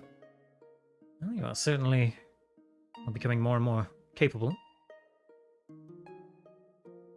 But if you ever need an escort for old time's sake, I'm sure we can work something out as well. No, I was just about to ask if you'd like to come along. Up there. Kind of looks up. It's like, Do you imagine I would be the first Moon Knight, or the first Rune Knight to the moon? That's precisely what I was thinking, friend. We'll see if I can slip away. I'll kind of give you a pat on the shoulder as you start to depart. And a wink. I'll give him like a little return pat. Good luck to you. Oh, I imagine our charge is going to be quite boring, but thank you and good luck to you as well. We'll nod. And you head over to the castle to gather up some Ordines.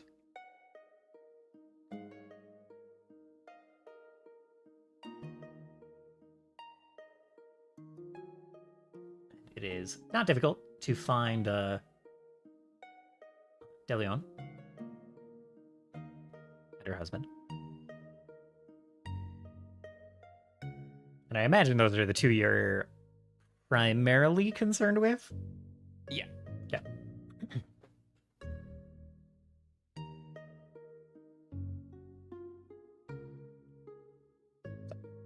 So you head to the castle.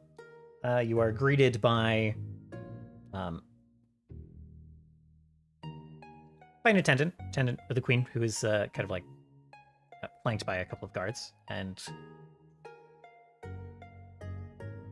they say that they'll let the queen know you're there, and then once you let them know that you're looking for the Ordines, she will go find them post haste, and has the guards bring you to one of the guards, escort you to a just a kind of private sitting room where the Ordines will be brought. And not 5 minutes later, Delion walks in.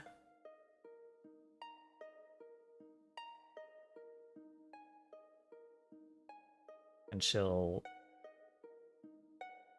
walk in. She'll kind of like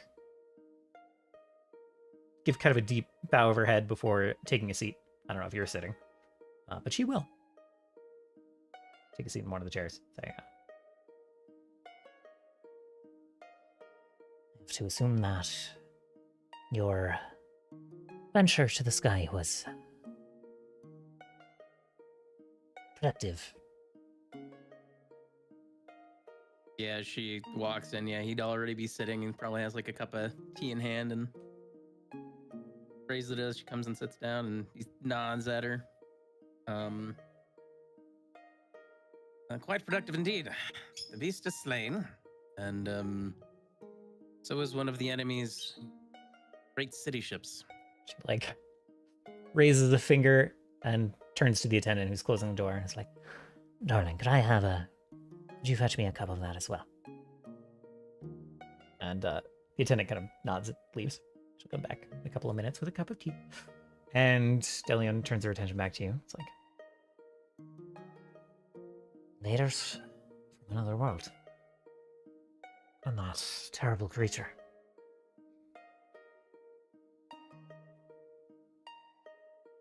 Yes, all these void beasts, these void creatures, entities. They seek to subjugate this world and have some own twisted means for the fall, but I shan't get into that. Frightening to be on the opposite side of such forces. But I think it'd be, from what I've seen, more frightening to be on the opposite side of you lot.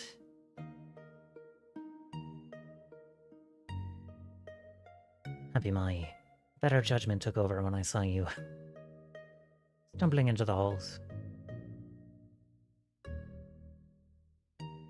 I knew from the moment I saw you, you were a discerning lady. And that fate caught you on the wrong side of things. Discerning. I suppose that's one trait that I'll get to hang on to, no matter what changes.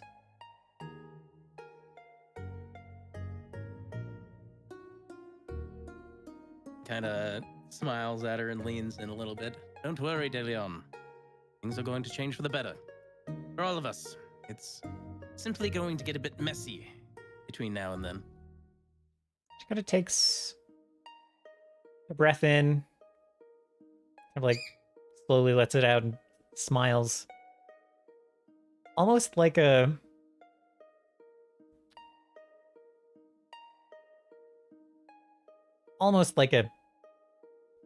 pitying isn't quite the right word, but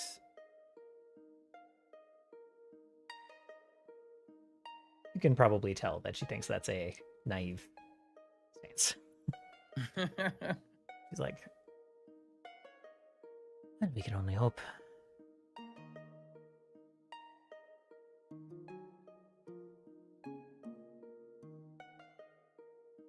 We as in us here, I mean. Your crew, this coalition that you're putting together that I've been hearing about. Seems you can do much more than just hope. But in my experience, these things get worse before better. As I said, we'll be a little messy in the middle.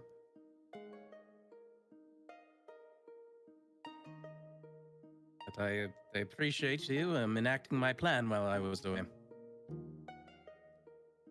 Truly the least we can do. Hope everything is up to your expectations. Quick work doesn't always make for the finest red work, but It was important that we were ready as soon as the battle was concluded. Now that things are finished out there, we can put a little more thought into our resources as we go forward. Tell me, were you able to recruit any other nobles to our side?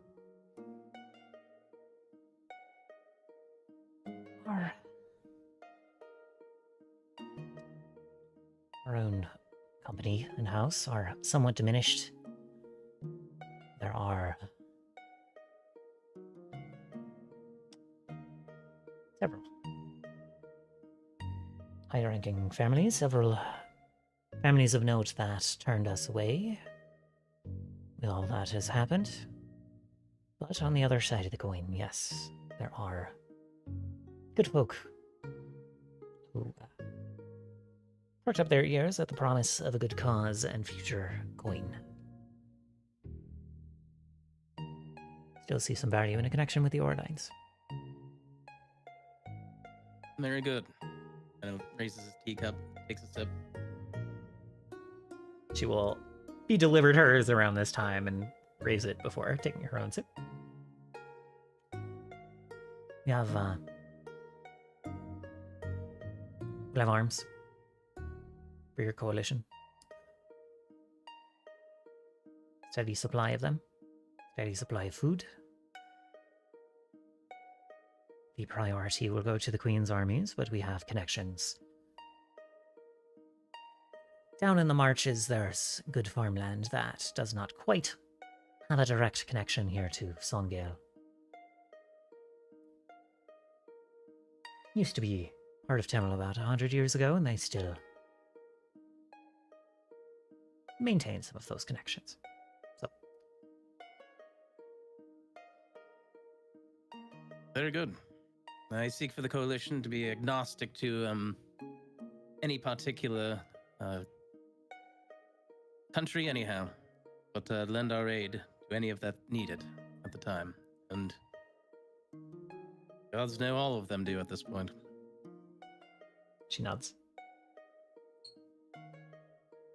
my husband tells me that the expedition, such as it was, seems they are somewhat closing up shop, but keeping some skeleton crew down in Expedition's Landing. Keeping a steady flow of supplies, they've made some connections in the area. With some interesting sources, I've heard. Not that you have to mind that, bother yourself with any of that logistics. Point is, the expedition, through my husband, will also have play a part in keeping these supply routes secure and plentiful. Very good. I'm pleased to hear this. They were ripe for a new opportunity when my husband was down there. All this caught them quite by surprise, and they like any reason to stay active here. So.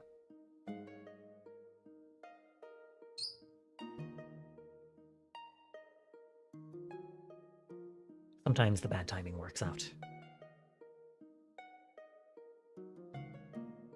He'll nod. And how's your son? Gives you kind of a curious look. I'm not. I thought he was still in the castle. I can't remember if they were interacting while I was gone or not. I thought I forgot. that I know that your companion is quite the spirited one, so perhaps she did not inform you of the arrangement, but I believe he is on his way with an escort to...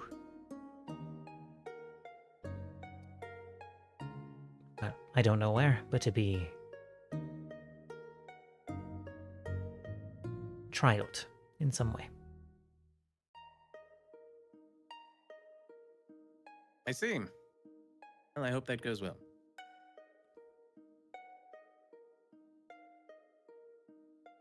She kind of sighs and nods.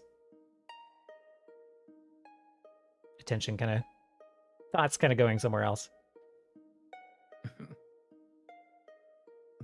There's something else the matter? No, simply suppose that means you have heard no news yourself. I'm afraid not, but I will inquire on your behalf when I can. She kind of closes her eyes, rubs her forehead a little bit. I get the impression that I would know if something had changed. But, thank you. Give another nod.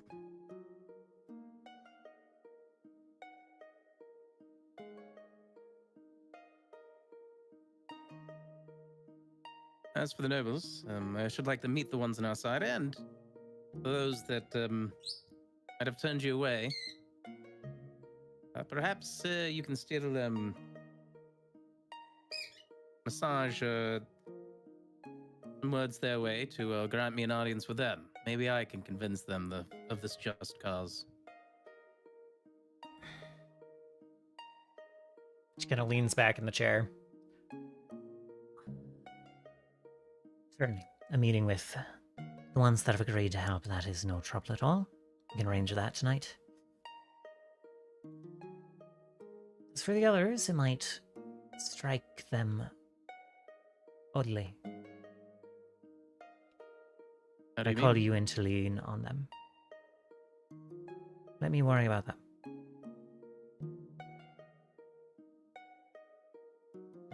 He'll give another nod.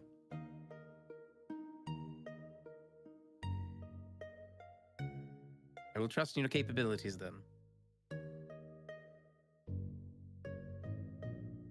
She nods. Been playing this game long enough.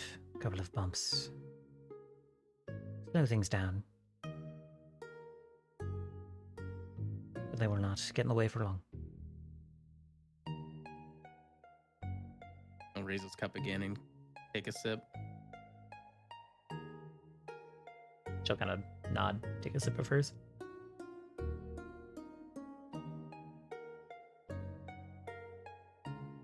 Does it still seem like she's like a little apprehensive of all this, or just like Not. the future in general, or She is definitely concerned about the war, the bulk of which is ahead and not behind. And Right. that's the main source of apprehension that you detect.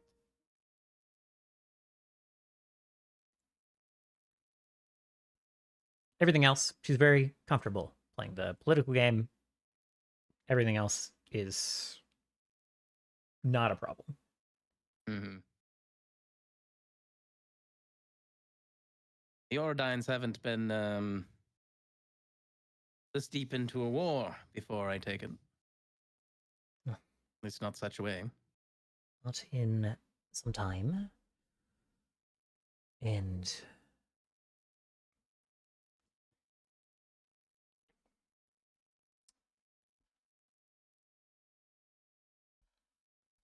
the taste some have for our family has soured with what we were tasked with before the fraud queen was exposed. We were the ones gathering up sons for the war, in charge of conscripting.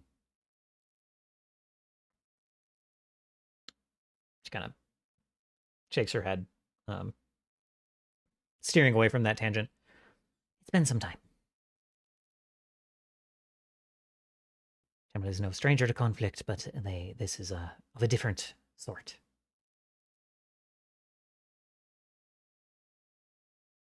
not border skirmishes with Lanova or the Giants. This is quite a turn.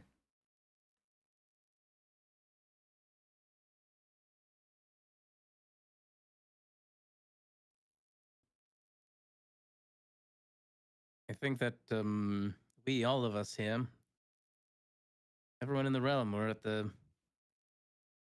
at the turn of a new age, early on.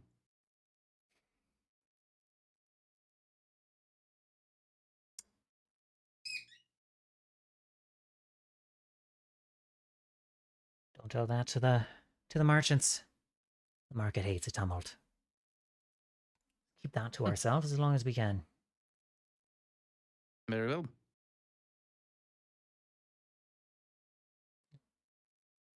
And in any regard, despite the sour notes that your family entered into this new age with, you quickly rectified that and are now providing penance by serving the coalition.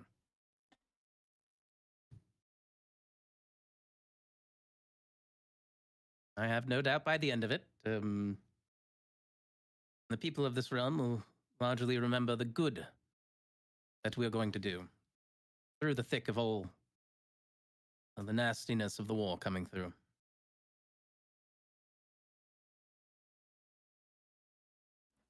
But by the end of it, certain that the Ordines will be seen as an integral part of the victory against these void beings.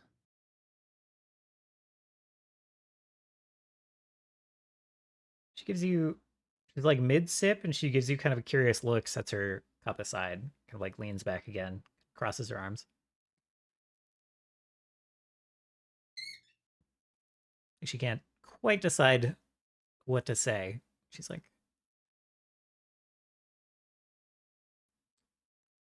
your optimism. I think normally I would scold it, but I find it infectious. If even half of what you say comes true, I will be quite pleased. He'll beam widely. I didn't come here to meet with you, to give you a pep talk. But I mean my words, and if you put your faith into me and the coalition, then I promise you, we will see a new day, one that I spoke of.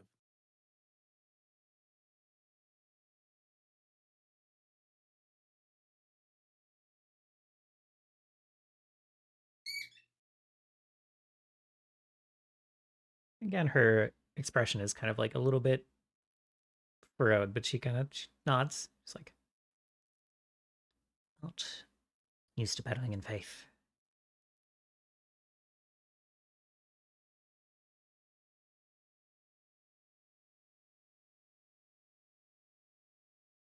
The coalition must become a symbol of hope.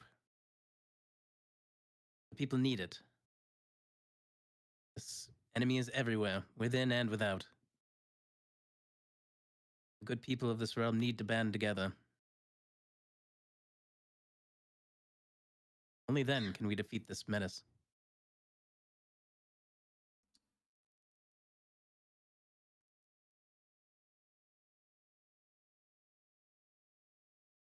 People of the realm need to band together, Mr. Aincrad. If you take just the good ones, you might be a few bodies short.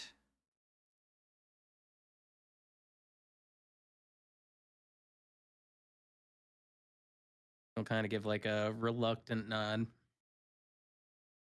I'm well aware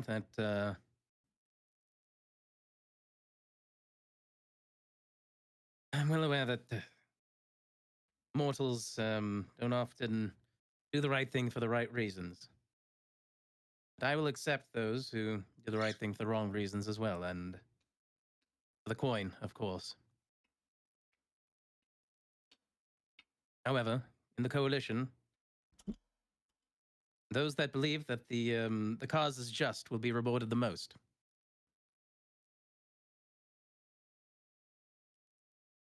But we will use every resource to our advantage. Purge this void menace from the realm. That means any kind of nods to her simply making treaties and deals. Those that see it as an opportunity, then so be it. It will be for them. Because we will win this.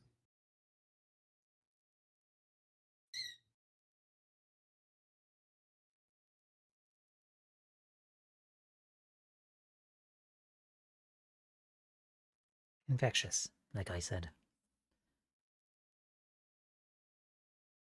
I think you'll change the minds of a few about what reason they're fighting for. She'll kind of stand up and say, I'll excuse myself. Start getting some of these things taken care of. I'll arrange that dinner for you. Very good. Oh. And, she'll nod. Oh, she Nod to you. Oh. What of the special order pins that I requested? Right. Those have been delivered and handed out as well. The bulk of which are reserved for your inspection and for you to do what you wish with them. She kind of like looks past you out the window and is like, I would say I'd have them delivered, but I'm not quite sure how they would get there.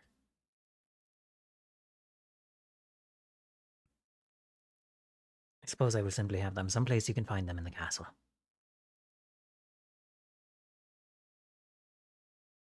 That would be preferable to having them delivered all the way out to the Ox. I wish to see them.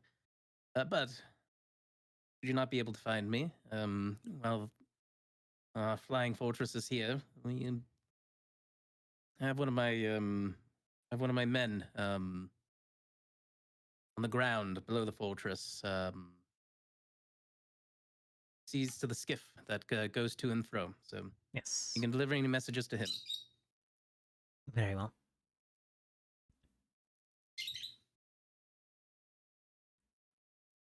Have them brought here. You can inspect them at your leisure. And then we'll figure Very out good. where they go from there. Splendid, Lady Oradine. I appreciate your effort. I appreciate yours. I hope the rest of your day is as productive as this. And it smiles widely again. I'm sure it will be. She'll give you kind of a curt, respectful nod and turn toward the door. He'll return the nod and finish his tea. And a short time after finishing your tea, you'll meet up with the others outside the castle. You exiting, them coming toward it.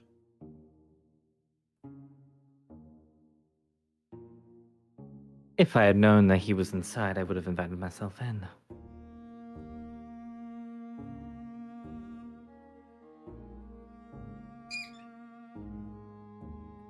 Oh, the keep has the most lovely blend of tea. You must try it. Well, there's several really, but one is quite my favorite. It's an oolong, you see.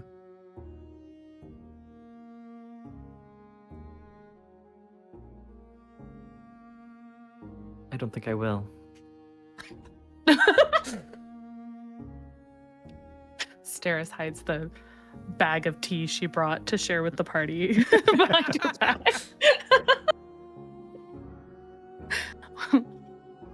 We can do some sampling later, Turris. Very good. Some people just don't enjoy the nicer things in life, I suppose. So hard for some to slow down. What's nicer is this 521 gold I have for each of you. Oh. Maybe we're actively benefiting from you not slowing down. Maybe you should slow it down with your attitude. before I decide to add your 521 to mine. Oh, I'm glad we're all getting along as we usually do. Are you ready to- noted. Yeah, she just sort of hands out these like pre-split up pouches. Love like pre-split up pouches in TTRPGs.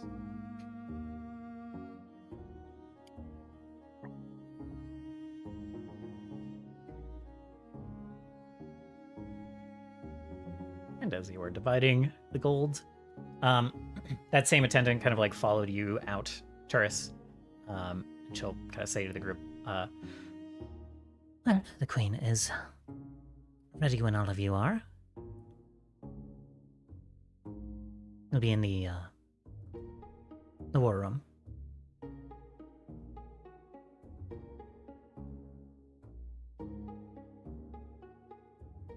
Very good. We shall make haste then. Yeah, it's best not to keep Her Majesty waiting. I will head in and announce you. and you guys are, once your dividing is done, you are ushered into the war room. And it's just Morgan there at the moment, just Queen Redmore. And she will gesture to the seats as you enter. Turkan, there was not the last time you were here. There is now like a kind of customized, like double wide, reinforced, well cushioned seat for you to sit in. Kind of does a double take, and he's like, "Oh, okay." And it just instantly sits, plops down into it, putting all his weight into it. Doesn't lurch or creak at all. Totally Wow. takes it.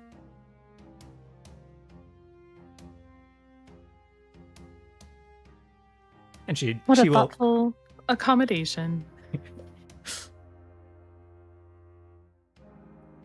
Well, I'd like for my heroes to be in comfort. Certainly made me more comfortable. It's the least I can do. Return the favor. Good to see all I'm of your delighted that faces go ahead. return. I'm delighted that you're in good spirits. Hard not to be. Light show yesterday was curious, but hard to misunderstand the results. One of the castles falling out of the sky quite gloriously.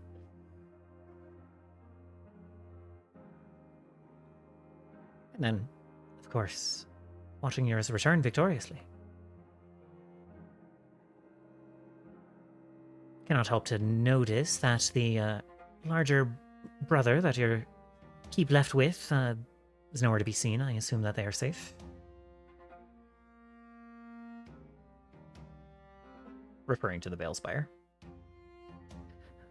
It is the predilection of those creatures to keep themselves safe above all else. From what I understand, I do suppose that's why we're in this mess to begin with.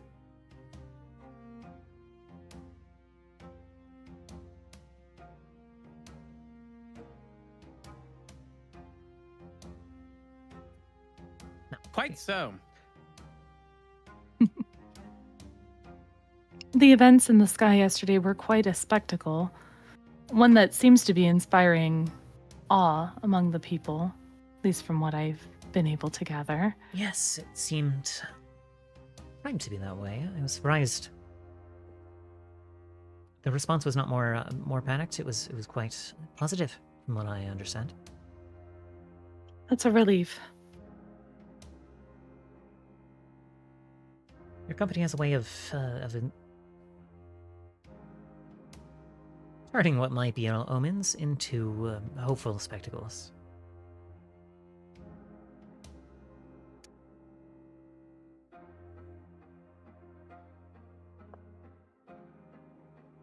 Something we'll be working to keep up in the coming days.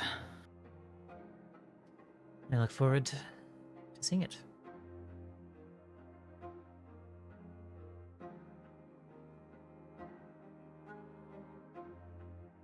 From what I understand from our communication is challenging right now, rapid communication, but it does seem like the reinforcements you've gathered have already made the impact around the countryside.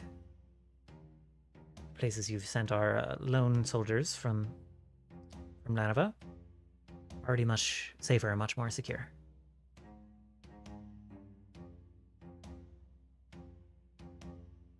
Yes, and there was another contingent that arrived today that has been sent to the east. Later tell of that. Good to know where they are headed.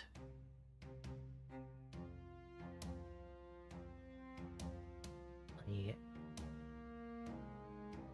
would like to send some liaisons to help coordinate them. Hope they will not be opposed.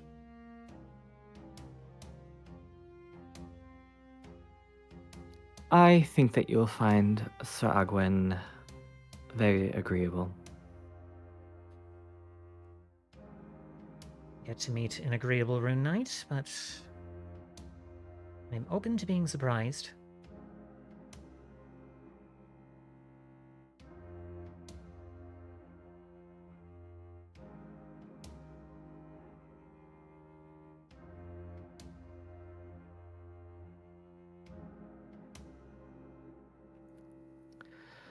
Why are we here?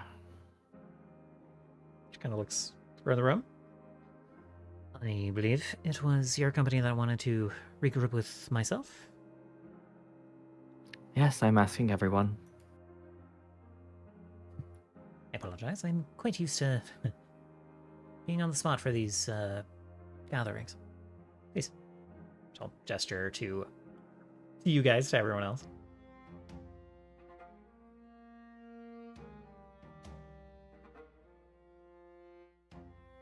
Well, if Well, we're picking, Oh, go for it.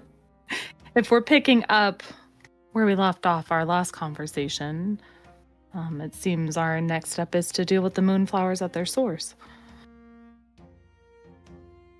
And this meeting is for the sake of clarity in what the coalition's actions will be moving forward.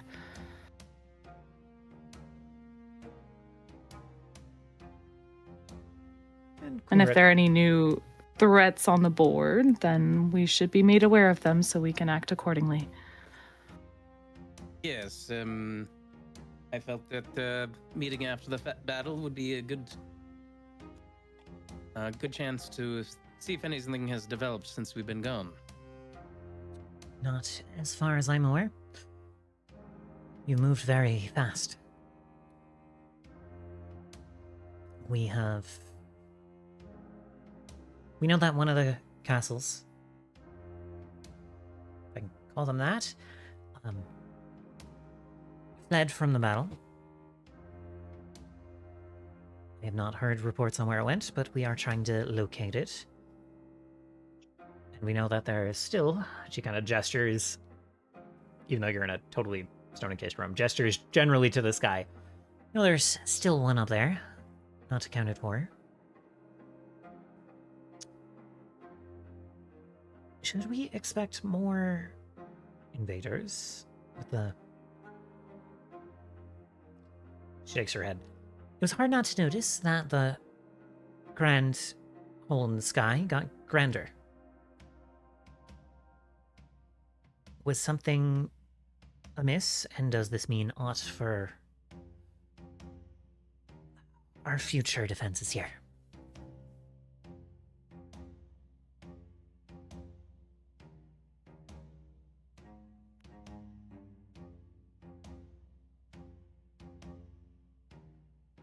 I would say it's quite the opposite. Everything went just as planned. Just that is heartening to hear.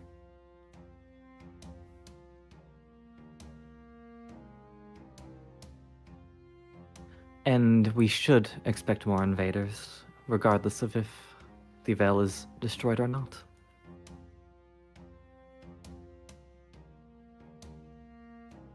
Based on our previous encounters, when we act against the Seraph and his forces, he does tend to react with more force.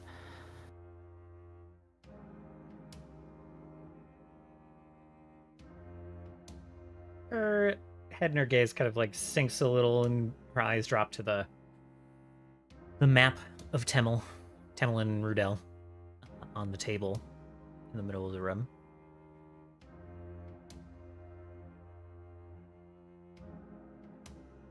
Suppose that's only what we can expect, really.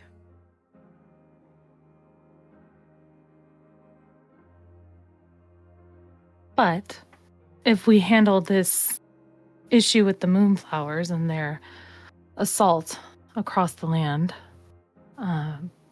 we would be able to more centralize our defenses and adjust to any oncoming invasions to be expected.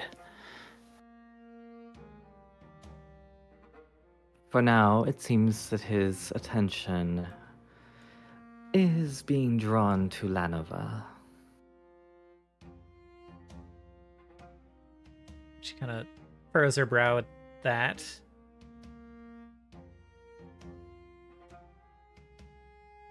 Kind of like putting bits of the information you've provided together.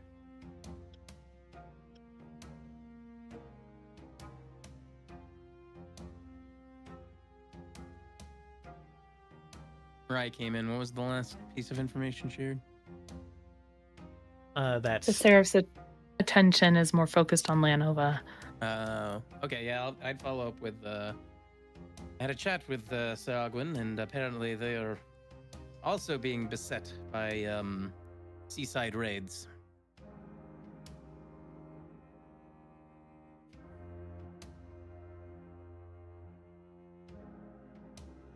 I know that you had some insane plan to use the brain of that fish creature we fought. Not insane, bold. It was a bold plan. Bold. Sure. Insanely bold. Insanely bold, yes. If we could find a way to weaponize the creature in that way, that would be quite the boon for holding off the coastal attacks.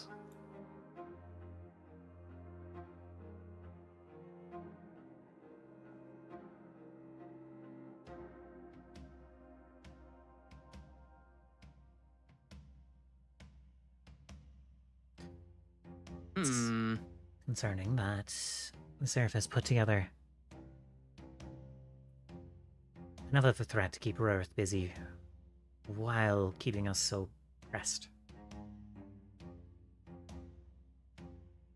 Yes. But we are going to relieve some of that tension with our next strike against the moon.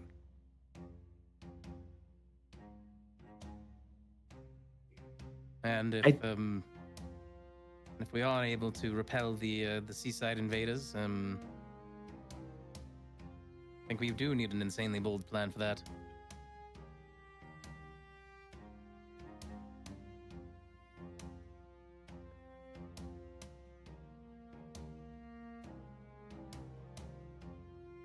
If nobody else says anything, Tur's gonna follow up and say, and in addition to the vanquished Sky City, seems that there are no survivors, or at least very few. I'm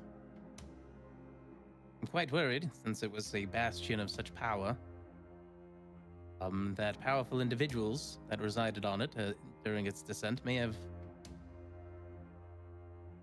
evaded its destruction and evaded detection, have squirreled themselves away somewhere in the realm, either locally or perhaps use powerful magics to find themselves quite far away. But at any rate, we need to be careful, and I know that there's much turmoil, but if there are any groups of guards that go out on patrol and none of them make it back, it's quite possible that they accidentally stumbled on one of these that may have sought refuge somewhere nearby. We will spread the word that scouting parties are to be especially diligent, especially cautious, and have them roam in paired groups. So if one disappears, the other will be able to investigate.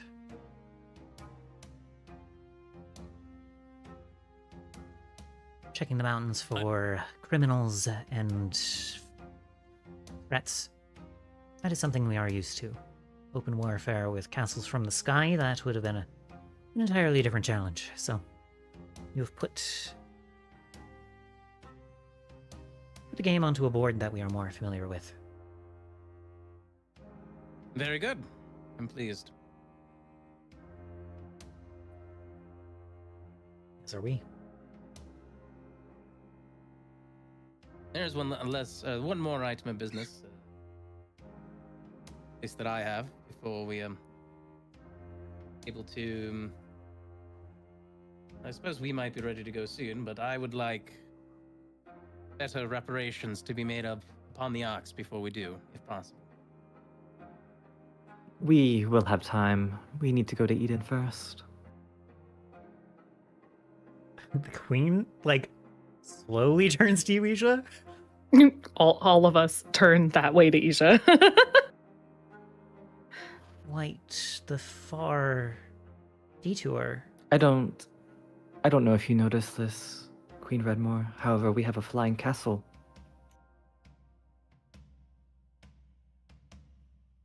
Of course. Excuse my shock. Isha, what is in Eden that is so pressing? Do I even know what Eden is? Yes. Yes. I have a promise to keep. Eden is the city wherein 3 of the 4 were sealed away.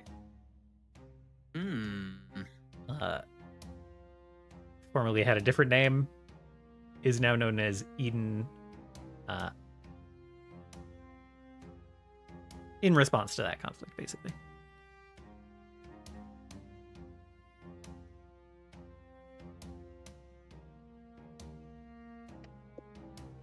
And once again, this is the first time we're hearing of this, right? Or is this something that she mentioned before? No, this is the first time we're hearing that Isha wants to go to Eden. Okay. And this promise is so pressing that it can't wait for us to dispatch the source of the moonflowers. It is.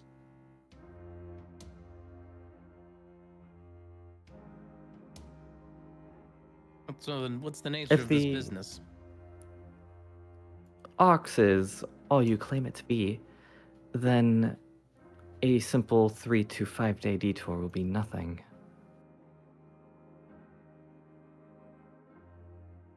It will give that ship in the sky time to feel comfortable and to descend. And then when we descend from the moon to the ship, then our trap will be sprung.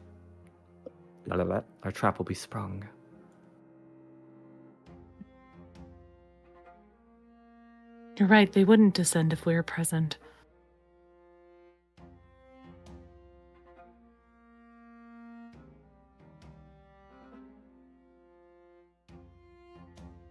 The timing would have to be just right, though. I'd hate to leave and give them too much time to dispatch all those individuals they perhaps are housing on that ship.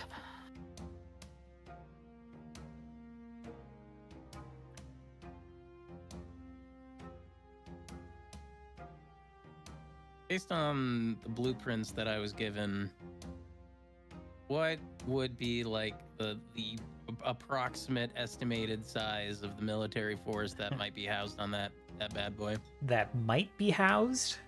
Yeah, that could be. Like let's say like. it's Let's at full capacity assume. based on the blueprints. Full.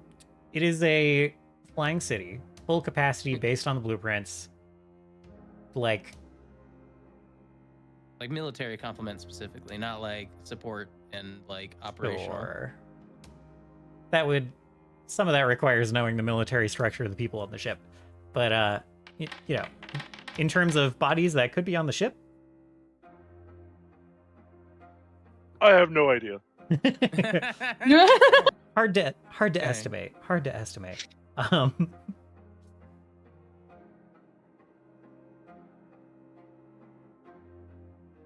Without a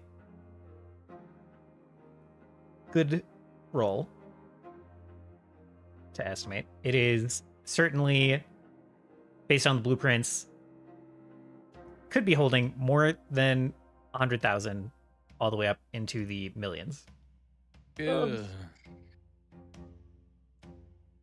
How many people are on it, and how many people of those are military people?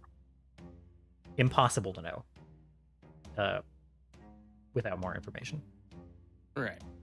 I was just wondering, based on like, you know, studying like the crew compartments and like, I'm surely there's Yeah. like spaces for like a standing military on the vessel or something like that that are carved out Yeah, specifically for okay. them. Okay, so like if it was set up as this city was normally set up, it would have a just from the blueprints, then you know that it has housing and support for up to this one's supposed to be the city. Compared to the overall population, a relatively small 5,000. Okay. If they were filling it to the specs of the blueprint.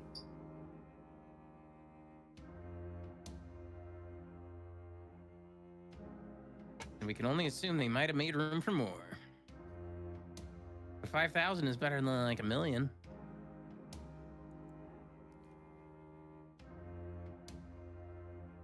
I'll kind of like share that general brain knowledge with the rest of the party.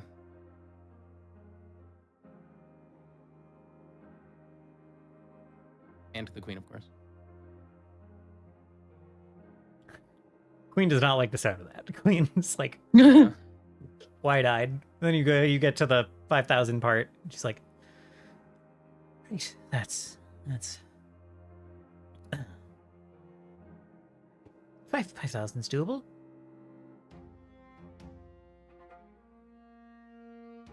Especially if we kill their leaders first. An army in disarray is no army at all. We'll hope it leans toward that smaller number.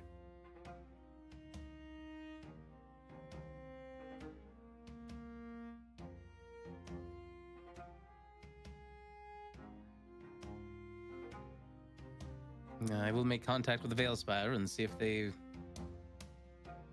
would be willing to lend help with this city when it descends. I think that's a good idea. They will not be alone. I have offered, you could say, my daughter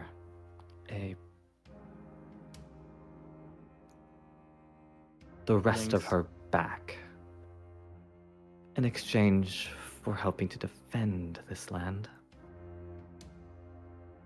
She should be arriving any day now. Links. Every time she speaks, there's something new. Your daughter. Scene would be, like blinking, just very wet, echoing blinks in the hall, and like looking around with his arms like up, like in a shrug or in a like. Are we supposed to know this? Like, I cannot say that it is a daughter like the ones you have.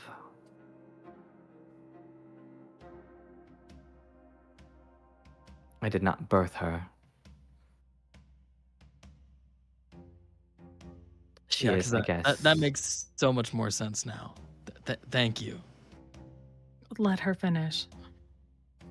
But It'll she stop is making sense again. born- Don't worry. No, it's not. Go ahead. Sorry. of the consequences of my actions.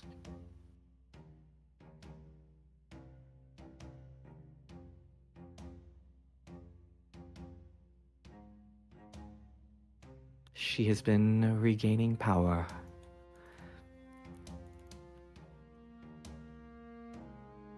And I hope to utilize some of that here.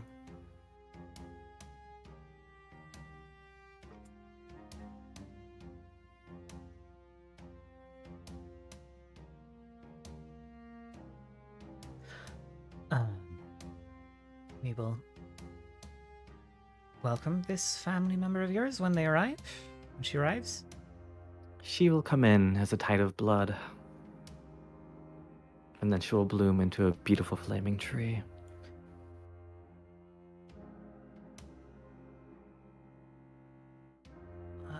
Right.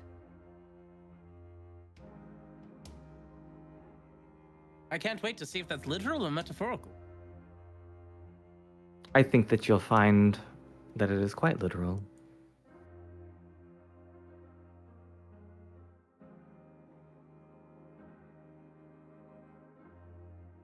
It always has to be such a spectacle, doesn't it? They are related after all.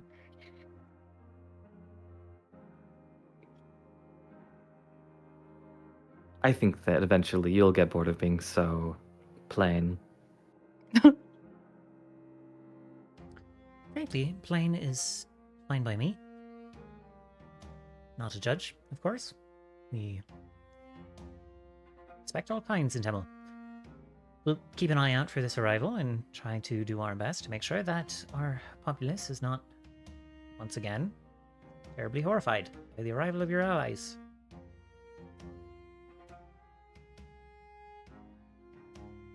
She may be coming with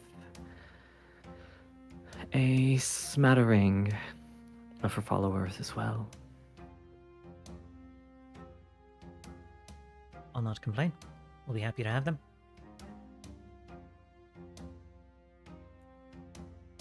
They are talented healers. Oh, even better. I'm sure that they would love to assist. She nods. We'll look forward to receiving them.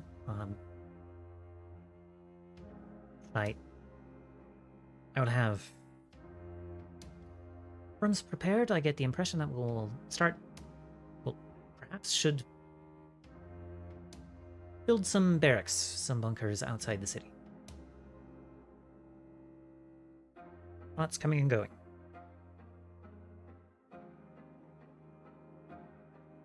I am unsure if that is required, but you may do as you wish. She nods. We will figure it out, as it were.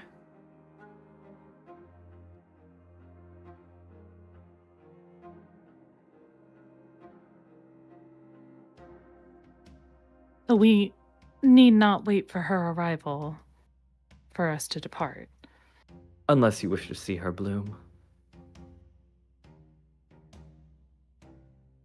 It does sound quite novel. It feels improper for us to hold off taking action that could save many just to engage in a spectacle.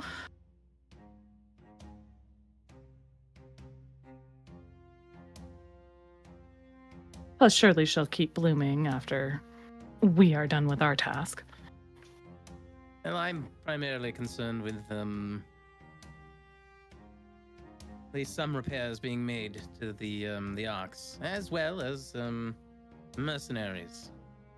We could at least use one day of carousing in the city before we set off again.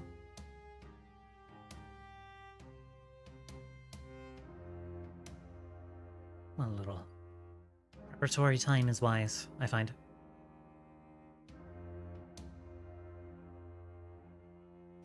Time is short, but it is ill-advised to not take the time you need. So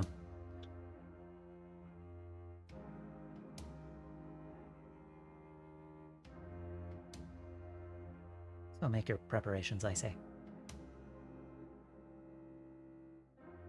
What repairs are left to be done on the arcs? Well, the whole systems are nearly completed in terms of repair, but did you see the state of the hangar and the keep grounds? Keep itself? You These are things all need to be repaired. you are asking to totally reconstruct the arcs, which is simply out of the scope of the time we have. We can at least get some reparations, clear the hangar while we're here. Also, topping off the like mana engines, the ley line engines that like move the arcs around, that like getting that fully repaired, you're going far enough that the speed difference will matter. Like the speed difference will make itself up if you take a day to finish repairing that and then depart. Like you'll make. I'm not fighting over repairing it. I'm fighting over restoring it. Restoring it. Have that fight if you wish. I just wanted to add extra context before you start. Before you start the fight. Before we start arguing, like we do not need the actual keep that is jutting out of the ground to be repaired. Like that doesn't need to be fixed. Just like very actively. Yes, but the hangar does. That's a strategical importance on the vessel. The hangar that we don't have a second thing to put in there. Turris. We can still use it as a point of entry and exit. And it can be used to house extra goods and supplies should we need it. It's valuable space. Valuable real estate. It's free real estate. Well, we're taking... It's not I was free. gonna do the It's at the meme. cost of our time. It is at the cost of our time. All I'm meaning to say is if we're going to spend a day here for necessary recuperation, at least allow some reparations to be made in that time rather than none. With the number that we've inspired here in the city, perhaps you'll have many willing helping hands that can help to clear the rubble and do the repairs to the systems in a day. Which is why I was going to beseech Isaac. And he like turns to the queen. Okay. Well, If it this can is be done in a day, we fascinating. agree. Let's see.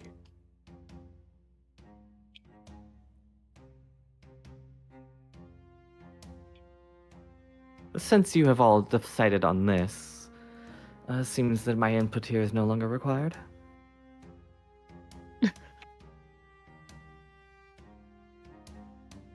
I suppose so. Perfect.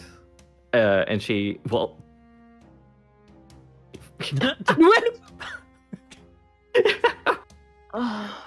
that's my move. It's kind of expressly not. I use it to get to a place, not escape from. Yeah, a place, not I to suppose. leave a Yeah, place. Yeah. Yeah, I go back to the, I teleport to the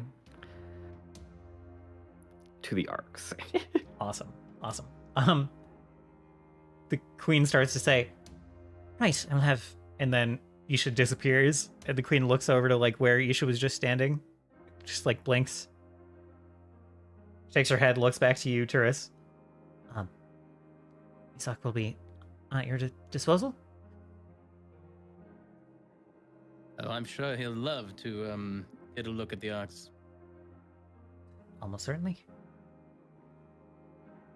You don't mind me using his services and resources to get some repairs done while we're here? I would appreciate that. Absolutely would not mind. Very good. And maybe we'll see about getting the mess hall up and running as well. Happy to supply that as well. Urkon's eyes light up. You- Horace, I think you're being a bit ambitious for a day.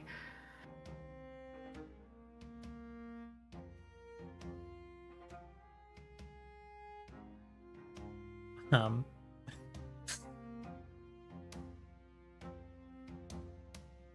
well, gauging ambition aside, anything else that I can aid with, help with preparations, anything else before we hop to?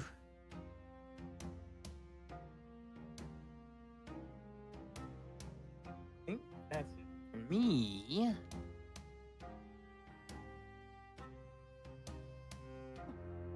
Very well. I don't see you before your preparations are complete. I hope that your trip to trip to Eden is fruitful. Not sure if I want fruit from Eden for some reason, but I appreciate the sentiment.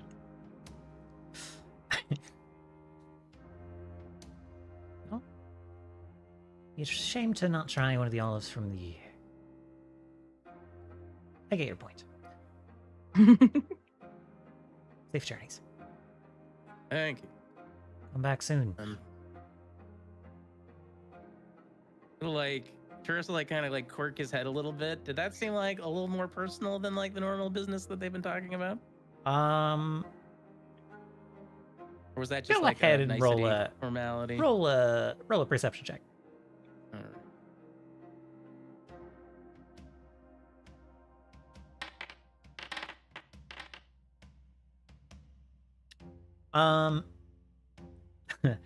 This queen has no idea how they would deal with flying castles and a moon spitting flowers at them without their flying castle heroes. There's probably like a bit of... There's growing familiarity, yeah. But also... A bit of precedence involved. Yeah. There's also a lot of kingdom running stress involved.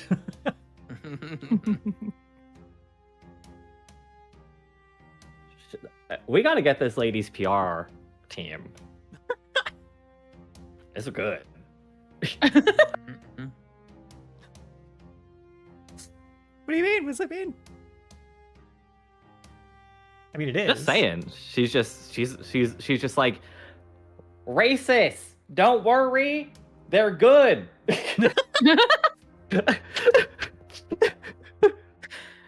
And it works. It's so crazy. It do be working. You guys also have done some of that with your own reputation building that you've done.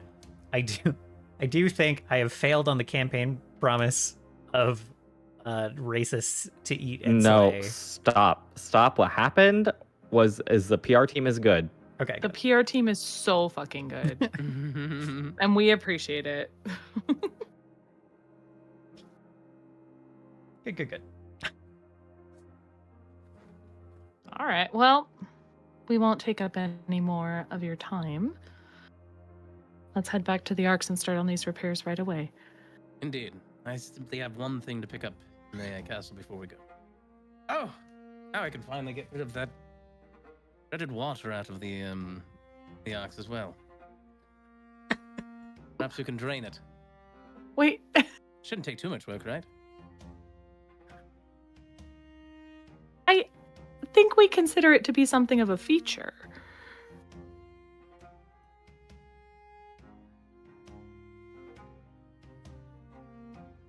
Turkon, your swimming pool's at risk. Swimming pool's gone already. What do you mean?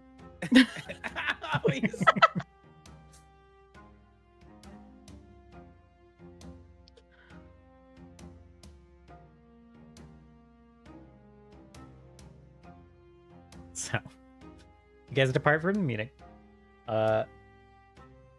Morgan fetches Isak. He meets you in that same meeting room where the badges have been delivered, or at least one crate of them. I do not recall how many were ordered, but there's a crate there for your inspection.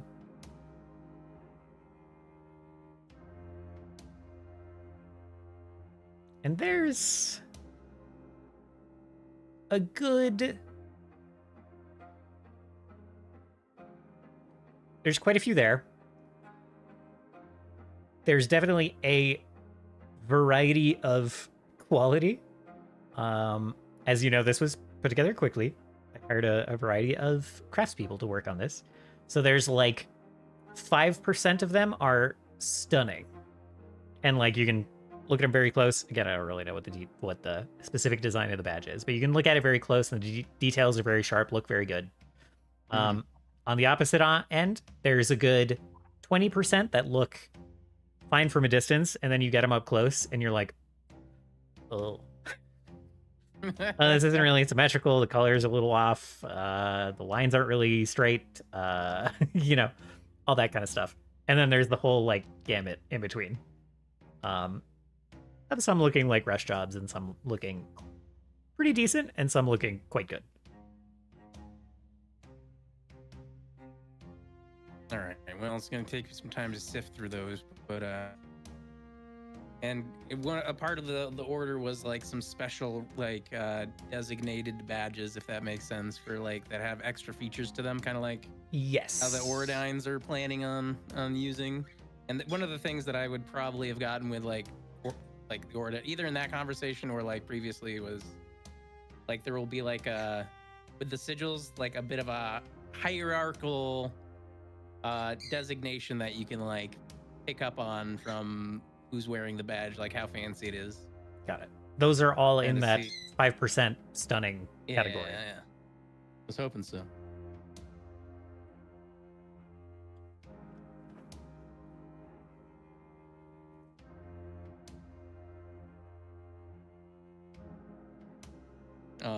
Yep, so I'll take those, and I'm probably gonna just trash the bad one, the 20% later down the road.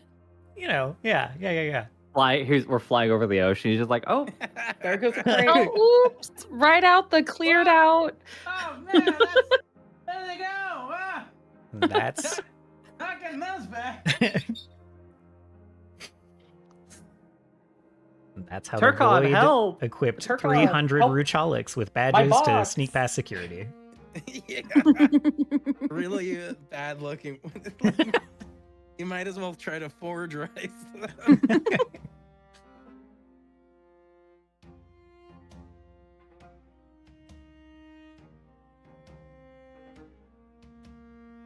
It would be very funny. Just a contingent of like fish people, eel people, and Rucholics like doing their best human impression walking up to the tower.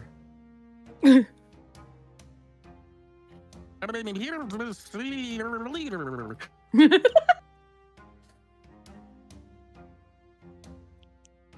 get those,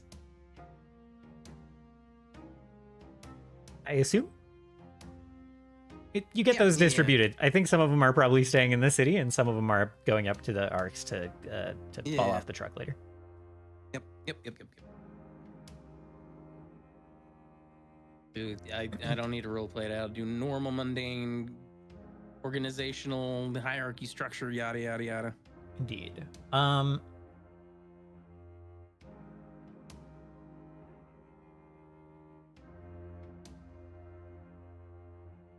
think before you leave the castle terrace, and whoever else is still around, you should teleport it out. But whoever's still hanging around with Terrace, Morgan does find you one more time and approach before you leave and says, did have one question that I forgot in the meeting. The Aincrad coalition currently is, I believe the member states are your compatriots and Temel and Rudel. Is that correct? For the time being, yes. She nods. We have many allies, however, in our travels, and I mean to more properly bring them into the coalition. The giants, for instance. You can see, even at that mention, like at the mention of the giants, there's like a kind of a controlled inhalation. That is precisely what I came to ask. For some allies, it will be best if I start... Nods her head back and forth. encouraging cooperation ahead of time. As I'm sure you can understand, we have a bit of a history with several of our neighbors. Yes, I'm aware. And one of the things that I mean to stamp out is that bad blood.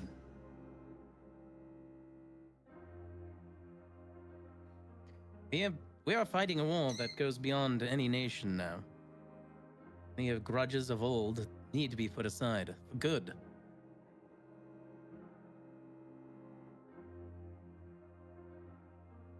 But I think the Queen has wisdom and understanding that tamping out such things can take time. So getting started now seems wise. He'll give a nod. There is wisdom in that, yes. And on that note, what of our delightful mutual friend across the mountains? You know, you have a rapport with Rurith. His own soldiers are here aiding in the defense, and just that will help assuage any consternation at an alliance with Rurith.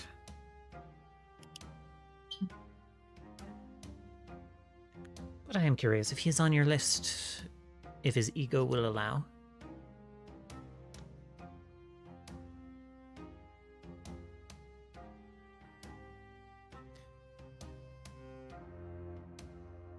Oh, heavens no. I don't No. believe he... Well, well, what's the question specifically? Like, is... If you're trying to Is he on? bring Lanova into the coalition. Well, I guess my question is, like... Because I'm thinking that the coalition is, like I said, you know, cross borders, yada yada. It's not like any one nation. It's just peoples of the various nations who are pledging themselves to the coalition. Yeah. That not necessarily pledging themselves against their own, you know, Right. nation or anything like that. So you're not. So Temel and Rudel have pledged themselves as like nations to the coalition, but you are not expecting, say, Lanova to do the same as long as they.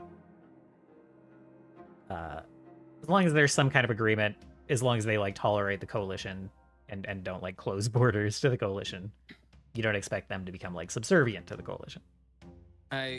Basically, Okay. I can't, basically, I can imagine Ruth's ego being too vastly above that. However, like, I guess I would tell her, in a very terse point of view, like, sort of way that just because he can't get Ruth doesn't mean he can't start flying to the nobility of Lenova and getting some of them to pledge their resources and their bit of their fealty to the cause, and then maybe Right. at least get Ruth to be like, all right, I formally recognize, you know, the coalition eventually, maybe, possibly. Yeah, just go above his head. That'll win him over. Got it. basically. I know. Go In what- above his head. Behind Is his that- back. So, Yeah, that is sorry. huge. Behind his back. He'd call it under his feet. Yeah, I Under was his like, you feet. are not even remotely going anywhere near the guy's head. That's why I'm not even worrying about him. But I'm sure there's several groups in Lenova, perhaps noble and otherwise, that would be more receptive to the coalition. And I think at this point, based on our history and our mutual enemy, Rurith would not be able to close borders on such a organization kind of establishing themselves within his borders. Gotcha. All right. So this is all explained more or less similarly to Morgan, who kind of nods and seems less concerned as it's put that way. It's like,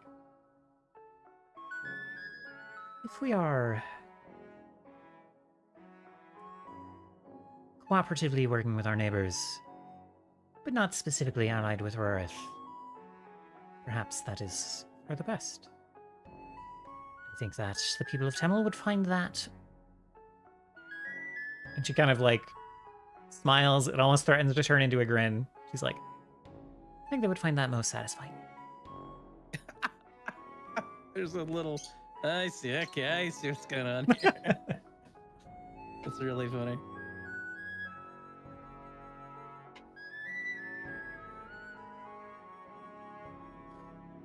Thank you for the clarification. I would let you be on your way. I'm happy to give it, my dear queen. She'll nod. And then walking out of the room, kind of like at Isak, who's entering the room at the same time. Like, do good work with the cleanup. And Isak is like, what? Cleanup? And Isak, my fast friend. Taurus, lovely to see you again. He will accompany you back to the Arks. I have a spectacle for you. Already been spectacling it the entire time it's been over the lake. I am excited to get a closer look.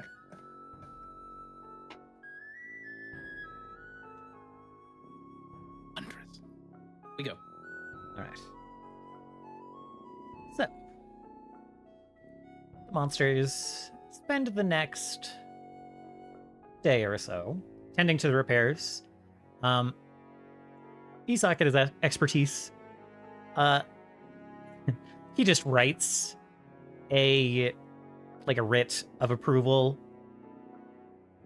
fully forges the queen's signature to just dump the excess rubble into the lake, to help speed up cleanup there, and make room for repairing whatever needs repairing, and simply cleaning up, simply getting the rubble out of the hangar and out of the courtyard is that's gonna take with a crew the entire night, and there won't be time to start the repairs on those things, but they'll be primed. The space will be clear. Excellent.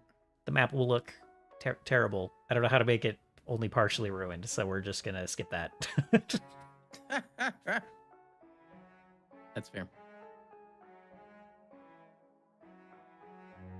And any other preparations you need to make can be made. You can make any purchases between sessions as needed. And yeah, I think. Excellent. Thank you for that extra note. I think we'll end there with you guys preparing, unless anyone wants to jump in with one more scene or anything. We're just skipping a whole fucking day. Unbelievable. I have stuff I need to do. Valid. You do. That makes sense. I'm busy. I have work emails. I'm busy. She's got work emails. You guys prepare for your departure. Take care of those last minute preparations. I think Turris, you are probably most involved in the Aincrad coalition stuff. First of all, your reputation has indeed grown since your victory, although there are kind of confused mumblings here and there about I thought they were gonna point up. I thought they were gonna fix that. It's bigger now, whole bigger now. My whole bigger now. So instead of fully doubling your 8 Aincrad to 16, we've bumped it up to 12. You've gained 4 Aincrad for that promised victory. I didn't say anything about the hole. I said nothing about that. it's true. True. You're like, I True. left that out specifically. The sky unraveling But did that's still. just not the public perception. Yeah. Yeah. The public is worried about the hole. Whatever you seeded or didn't seed, they saw hole get bigger, and some people who would be totally on board are like, why that happened though? So there's some trepidation. They're not off board either. Just some concerns.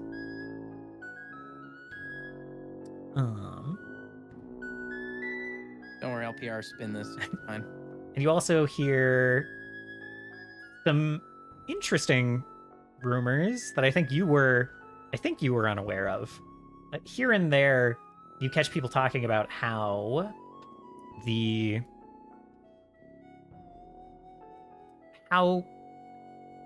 like the Four are kind of part of the coalition.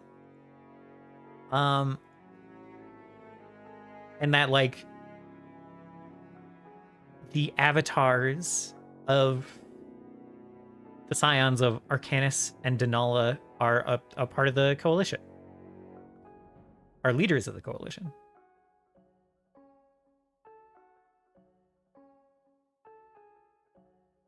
No one really has Who's doing all details this or nonsense? names, but this is a thing that you hear occasionally from excited enlistees, excited soldiers, excited crew who have signed on to the coalition.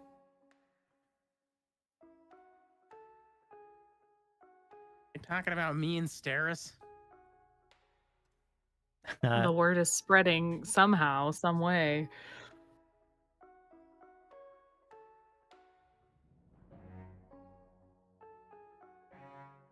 You can make your own assumptions about who they're talking about and why. Because they don't have it attached to those names. They have it in vagaries. Who started this rumor?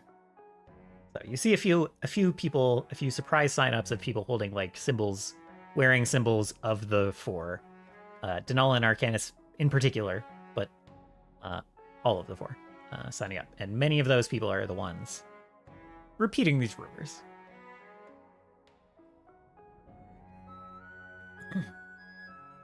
Oh, Pierre's gonna have a time with this one.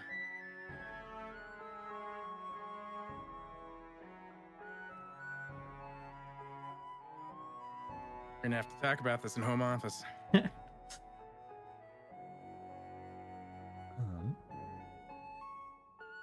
Would anyone like to go over other preparations that they're making?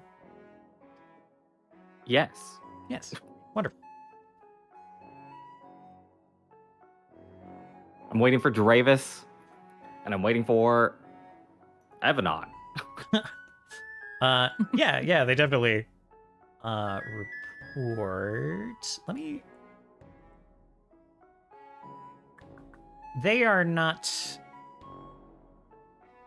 I apologize. My time of just reviewing notes and thinking about the game is cut down significantly with this current job situation, schedule situation.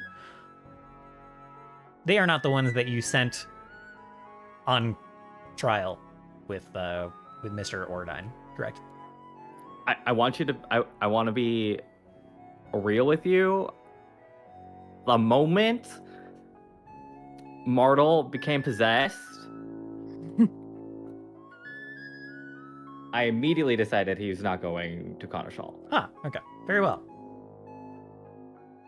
I They was just took actually him out waiting. back. I was waiting for Taurus to be like, I talked to his mom, and I'd be like, I didn't fucking send his ass there, so go talk to his mom again. You teleported away. Conveniently so. Well, and no one was like, no, I need to tell you something. It's hard to do when you teleport away mid-sentence. Sure. Like, I'll get with him later. Or get with her later. It's fine. And you. Let's see. Okay. Deal with that later. I'll DM you some stuff.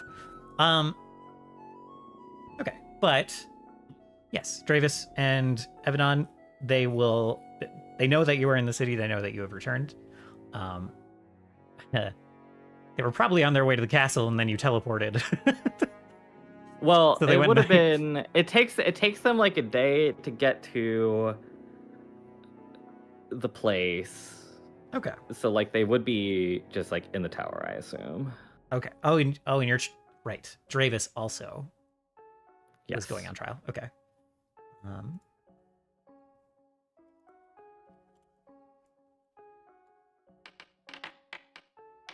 How do you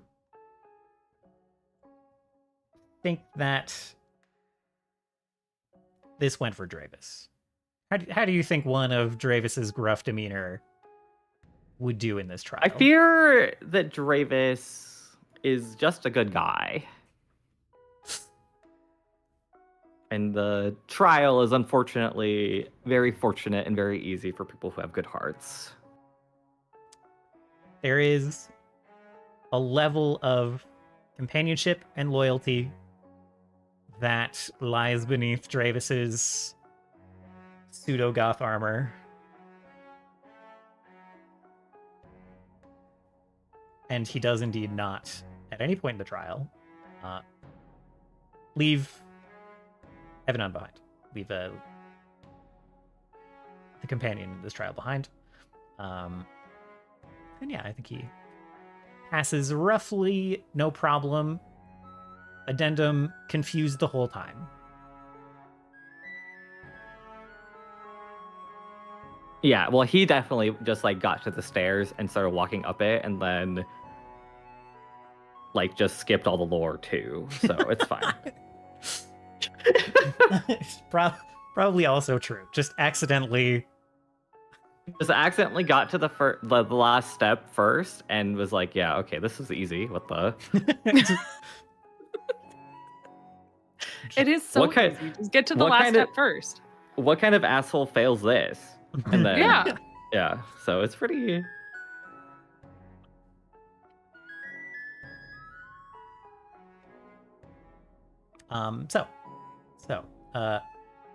Yeah, probably about like a day into the closer to when you're leaving than when you start your preparations. Evanon and Dravis arrive at the at Tower Aincrad and come through the door.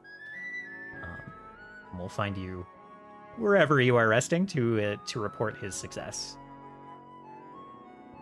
Oh no, I meet them there. You meet them there. Okay, very well. Yep. God stuff. That makes fine with that. I'm fine with that.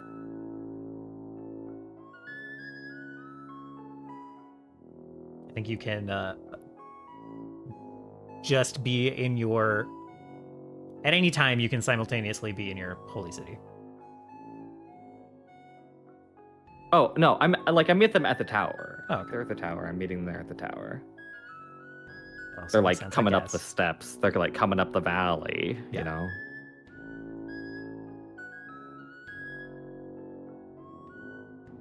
Very. Tourist just feels like a person leave and then 3 come back. What is this math? Gets, you know. 5 did. Oh, he felt 2 people leave. At a certain point, if you have 700 people coming in at the same time, you probably just stop counting for a while. Yeah, he's grown numb to it after Dang. all the Oh. soldiers passing through. Rip. So I think Dravis kind of sees you. And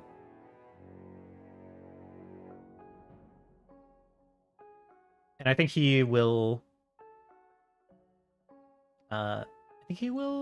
Kneel. I think he's gonna like stab his sword in the ground. Now, kind of like, I would say, pommel and handle. Now, like gilded gold, not kind of the rough hewn iron that it was before.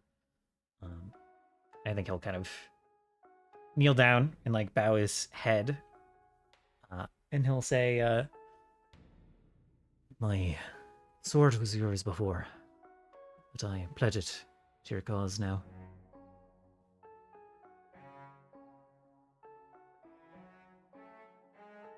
This level of reverence is appreciated,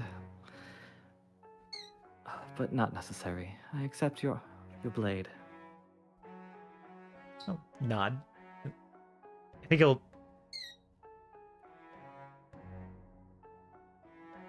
hesitate as the reverie is kind of like brushed aside, but he'll nod and he'll stand up, kind of grab his sword, sheath it.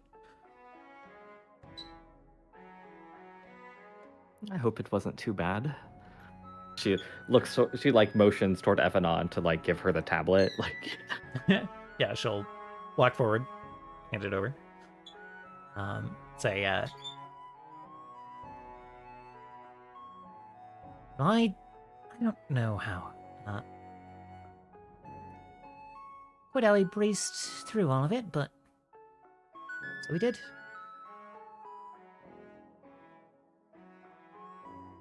yes, that does make sense.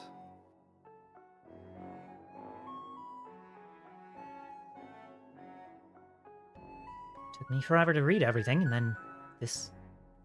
Whatever.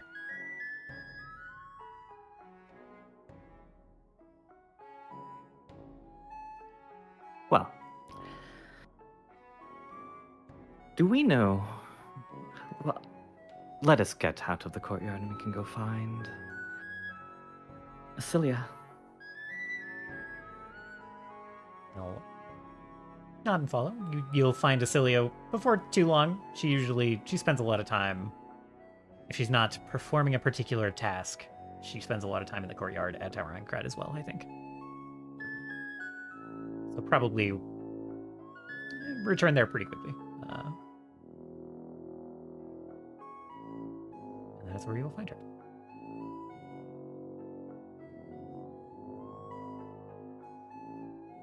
The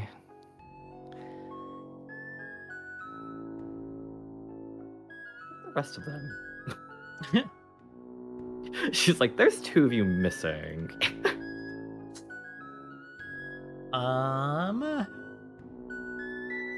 They can be gathered if you. They can all be gathered. Yeah, They were okay. Tending She's to their like, tasks. I need the rest of you here immediately. Sends out a work email. CC all. Didn't you send some of your people to the forest? No, we haven't even done this yet. Oh my god. There's some back and forth about some potential tasks, but I do think the forest was held off. Yeah, we did not actually do anything here because, like, we immediately left to go have our dog fight in the sky. Like, yeah. There is stuff that was said that I think was a component of the plan that was then immediately Wasn't superseded. enacted. Yeah. Immediately Okay. superseded by the fact that we left. I'm just all out of sorts trying to remember where everything is.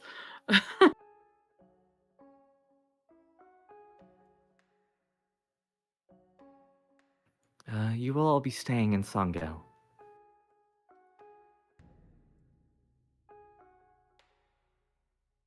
I think some of the crew looks a little more concerned than others about that.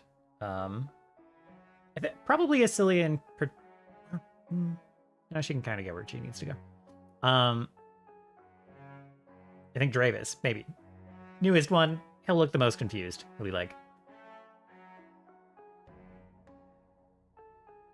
Konnor. Wouldn't we be most prudent by your side? Going to a strange... Going off as your...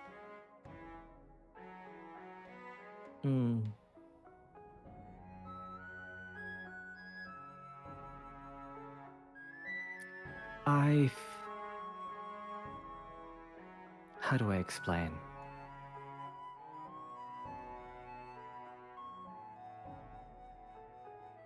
You are stronger next to me, and I'm stronger next to you. However, I can provide you with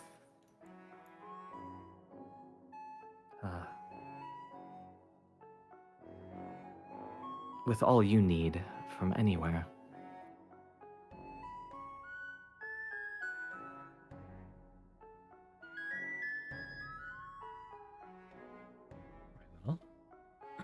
and then Trebare will kind of speak up and say, We'll keep Temo safe in your absence.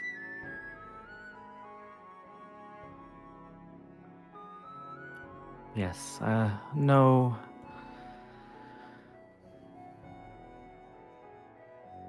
I wish I could say that I could trust the Rune Knights that Lanova has sent here. Trebare fully scoffs at that.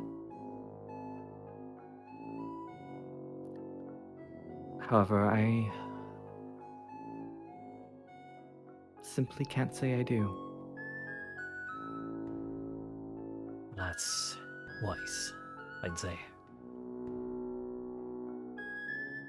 And I did promise Queen Redmore that I would protect her, but since we will be going to Eden, and Isha looks at Asilia. Celia We'll looks... have to be Go ahead.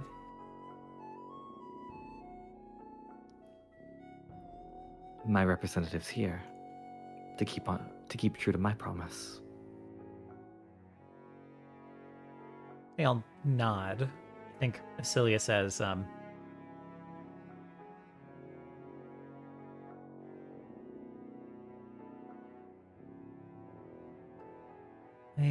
believe I will have to join you in Eden. But there is no need for me to join you for the trip there. I will simply meet you there.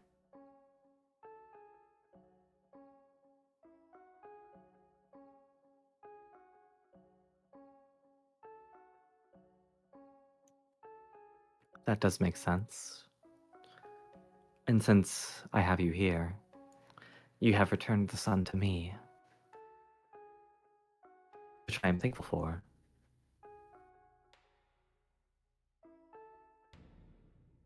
However, I do wish to give you something in return.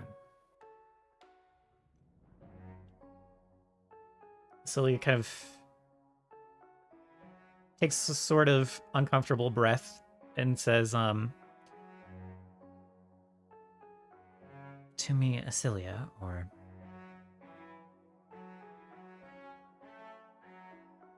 Isha's eyes, like, that, like, sort of gold clock overlays them. Either one of you, I suppose, really.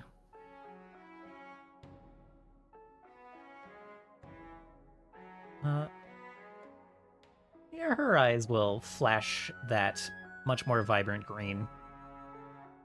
Face go a little more stern, as it tends to.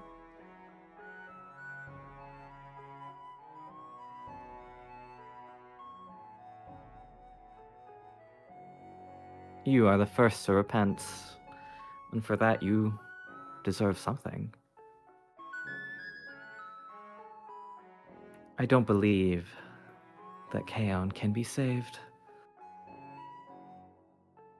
Nor should she. She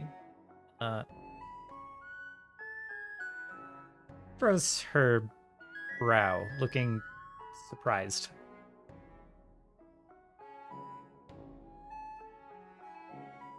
We are all corruptible. That is our nature.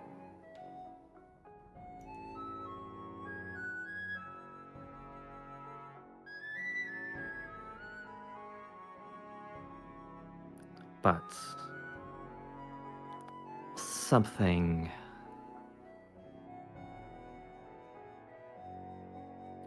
tells me that the right thing to do is to give you the moon.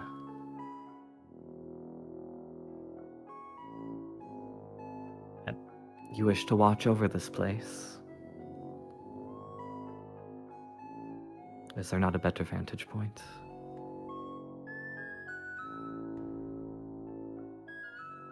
Your divinity diminishes since you have helped me ascend another.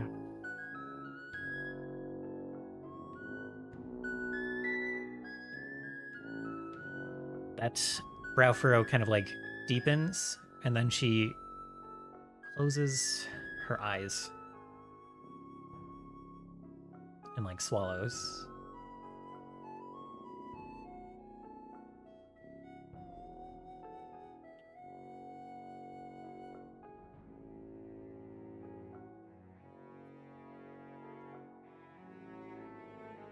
I have long loved this world as my own. I do also wish for nothing more than to return to my own and reclaim it with the others.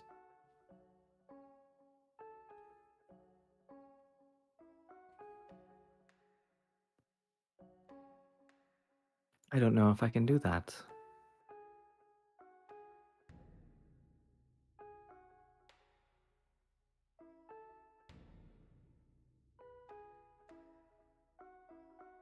It is because your brother is sealed that those undead abominations do not walk all over this earth.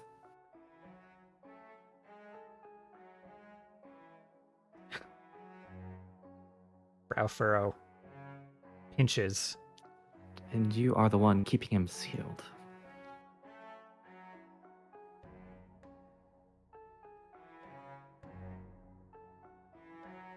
Her eyes kind of open, and she is like looking at the ground, not making eye contact. She says, "All the same, I do not know that I can accept such a generous gift while that possibility of return lays open."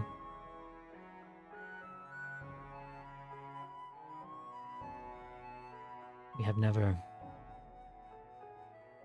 walked a path that was laid for us. And look how far that got you.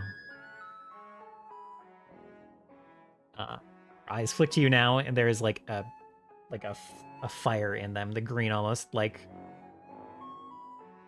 there's almost a red flame behind that like vibrant green. She says,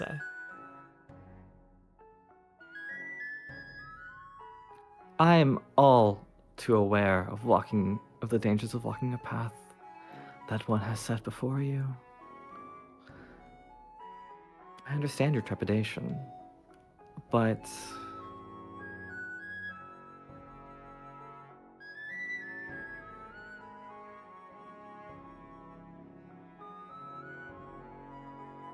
I cannot see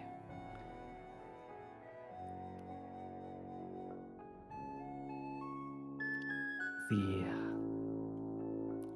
usefulness of letting you go.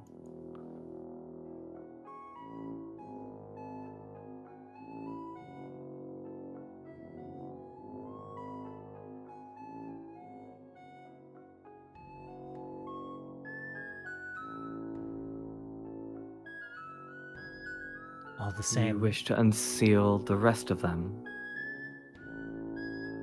I accept that Arcanus and Scala will have to go. But life and death, you are locked here in a struggle that keeps both of you trapped.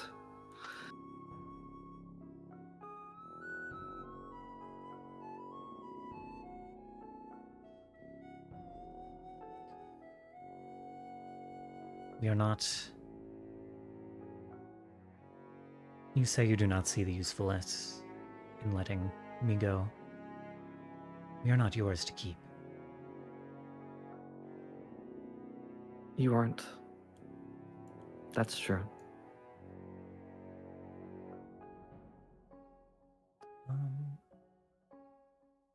But there are no assurances that when you go, that whatever plague your family has been keeping inside that tiny hole won't ruin it for the rest of us. For those who are deciding to stay.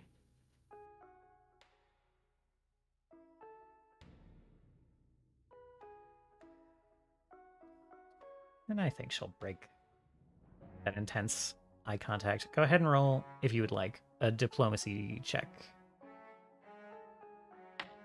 Wink wonk.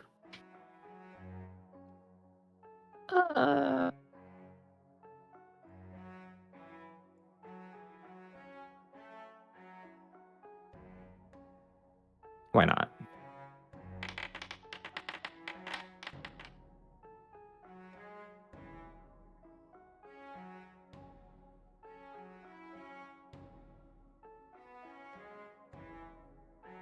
She'll close her eyes again. She'll say, "My brother took to wrath like wet wood to flame.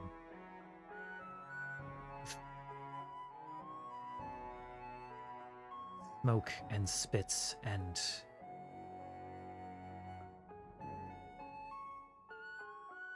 rage was not his way.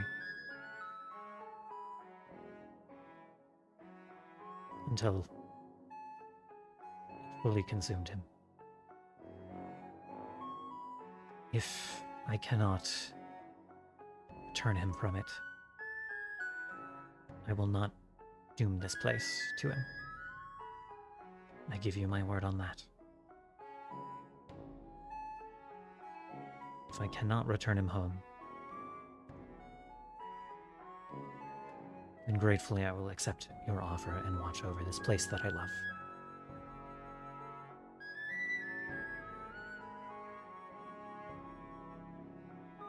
It is very honorable of you.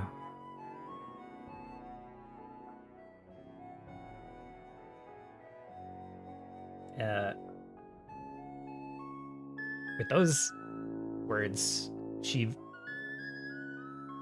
visibly shakes.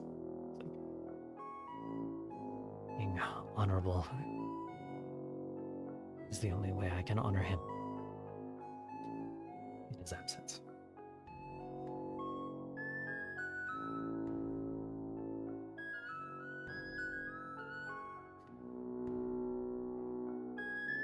As much as I love this place, I begrudge how soft it has made me. And she'll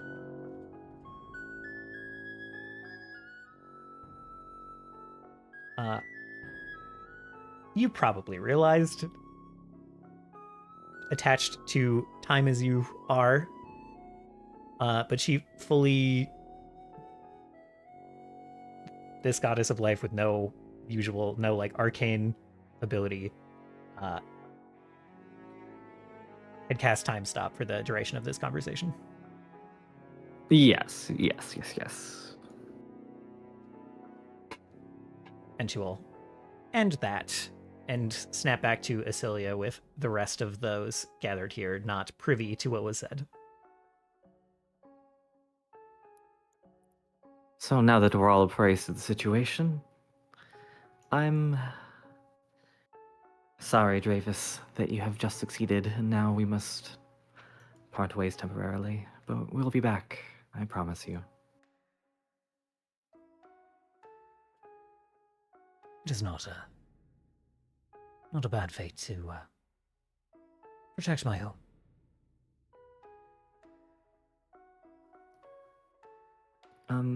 There will come a time where the Queen will send an amount of troops to the southeast.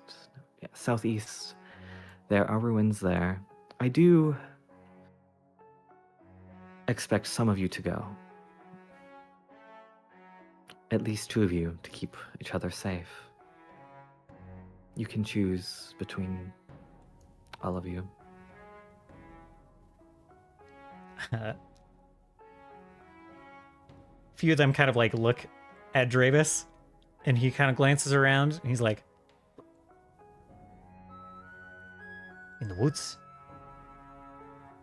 I hate those bug. It'll be an honor to. It will be not an fate to protect my home. and Evanon will kind of speak up and be like, Well,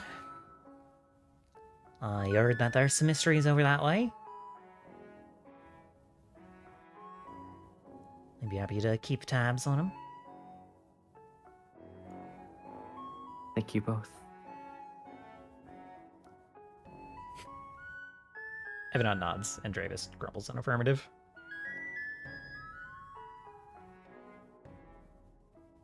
Those are my two objectives for the time that I'm missing. Don't forget to pray in the mornings. That way, you will be refilled. The light will fill you, I promise. They will all nod. And set to it.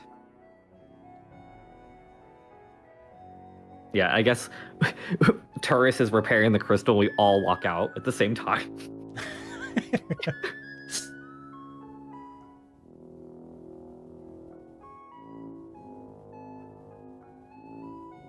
Yeah, just Where did I leave that hydro spanner? cavalcade of golden girls heads to the skiff, heads back to the city to start their tasks.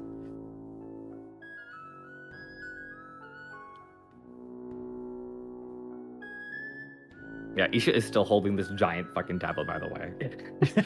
Just forgot about it. Oops. Oops. Must not be heavy at all. That or you're so strong. Yeah, she, I guess if she isn't stopped by Turris, she, goes to read it. Goes to absorb the information within. As soon as you start absorbing it, Turris finally realizes you're there. Oh, As soon as he can interrupt you. It's the worst. Get one sentence in. Turris.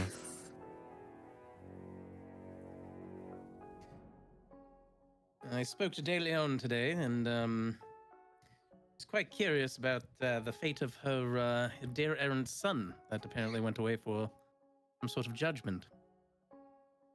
Not from me. No? Who then? I don't know. Oh, that's quite helpful, thank you. When the Seraph transposed himself through the body, I decided that that was too much of a risk. That I could not allow him into Konnor.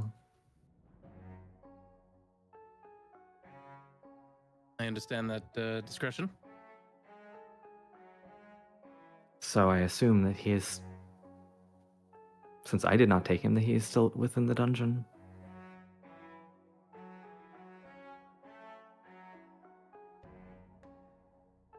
When Isha says the dungeon, what does that mean to Turris exactly? The dungeon of the castle. He's just Of literally Zangels. still just. Yeah, he's just literally still there. I believe so. That's so funny to me. I suppose I owe it to the Ordines to double check on that before we leave. Well, thank you for letting me know what you know. Of course. She pulls out one of the new collars that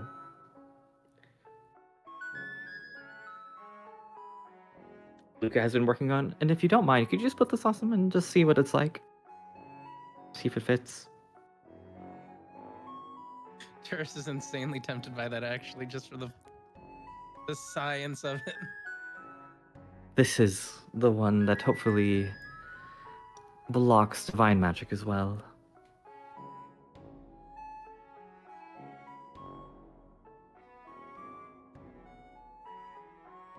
Hey, you know what? Sure, why not? He slaps it on.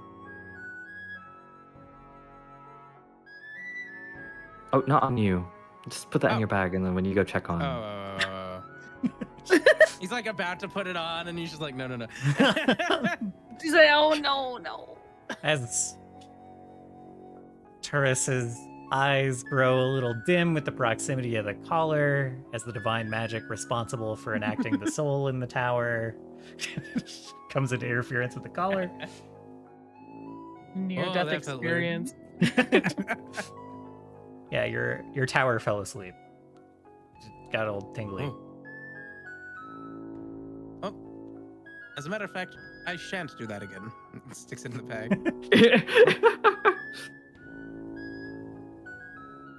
Okay, well, now that we have that all cleared up and that I did not, in fact, kidnap her son, I'm gonna go read. Enjoy your woods. She'll lightly bow and bow over the edge, and sort of look over the opening here, over the ocean.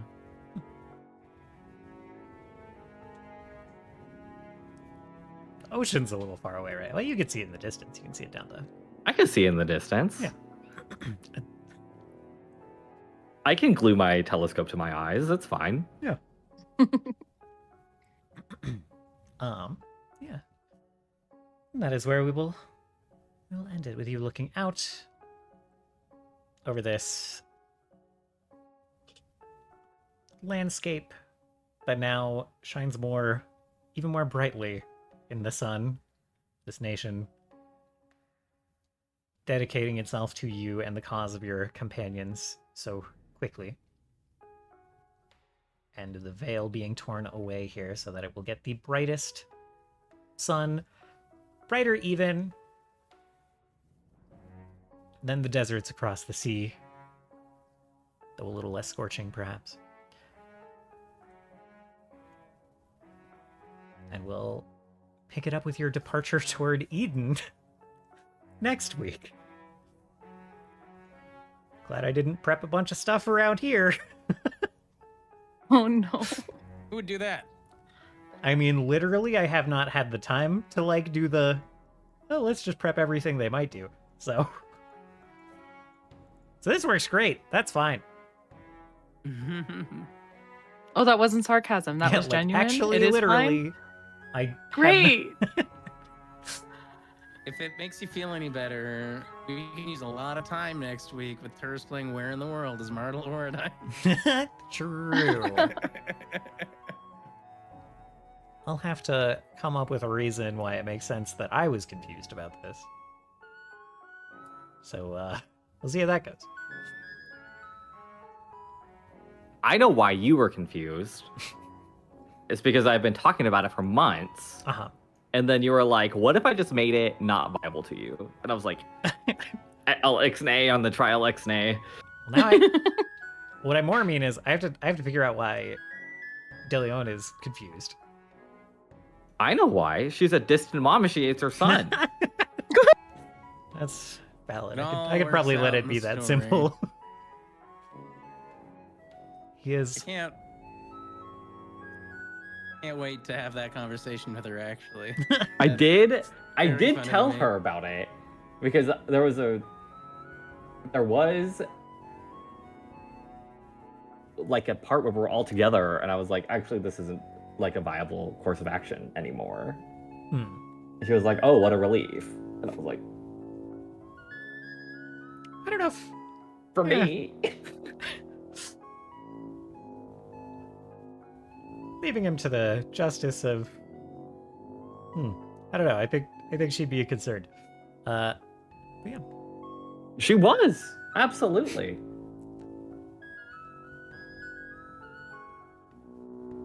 Yeah, I don't know concerned why of you being were distant. confused. Don't necessarily have to be mutually exclusive. Yeah. I love DeLeon talking to Turris, and I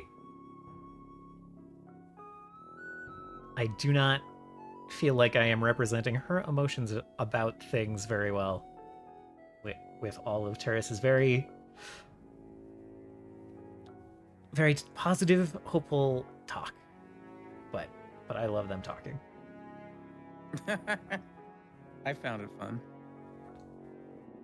Anyway, we will pick it back up next week. I will try to find a spot to slip in the Stars and Wishes stuff toward the end next week. No, we can do it right now. I don't think I'm gonna make people stay half an hour over for that. I appreciate your gusto and willingness to do that. Well, who can't stay? I know that Voraktee usually goes in streams, and I know that this is getting toward the time where Sarah typically goes to bed. But She doesn't have work tomorrow. okay. Either way, I'm gonna go end stream one way or another. So I'll be back in a couple of minutes to yap. And yeah, thank you guys for playing. Thank you for riding. Thank you. All right. Thank you guys for hanging out. I've had a lovely time. Work schedule is currently making it very difficult to stream more, but I would love to. I would love to get on and work on some music and stuff, but we'll see when we can do that. We'll see when we can make that happen. Until then, and until next time, I hope you all have a wonderful end of your week and start of your weekend. And I'll see you all again real soon. Goodbye.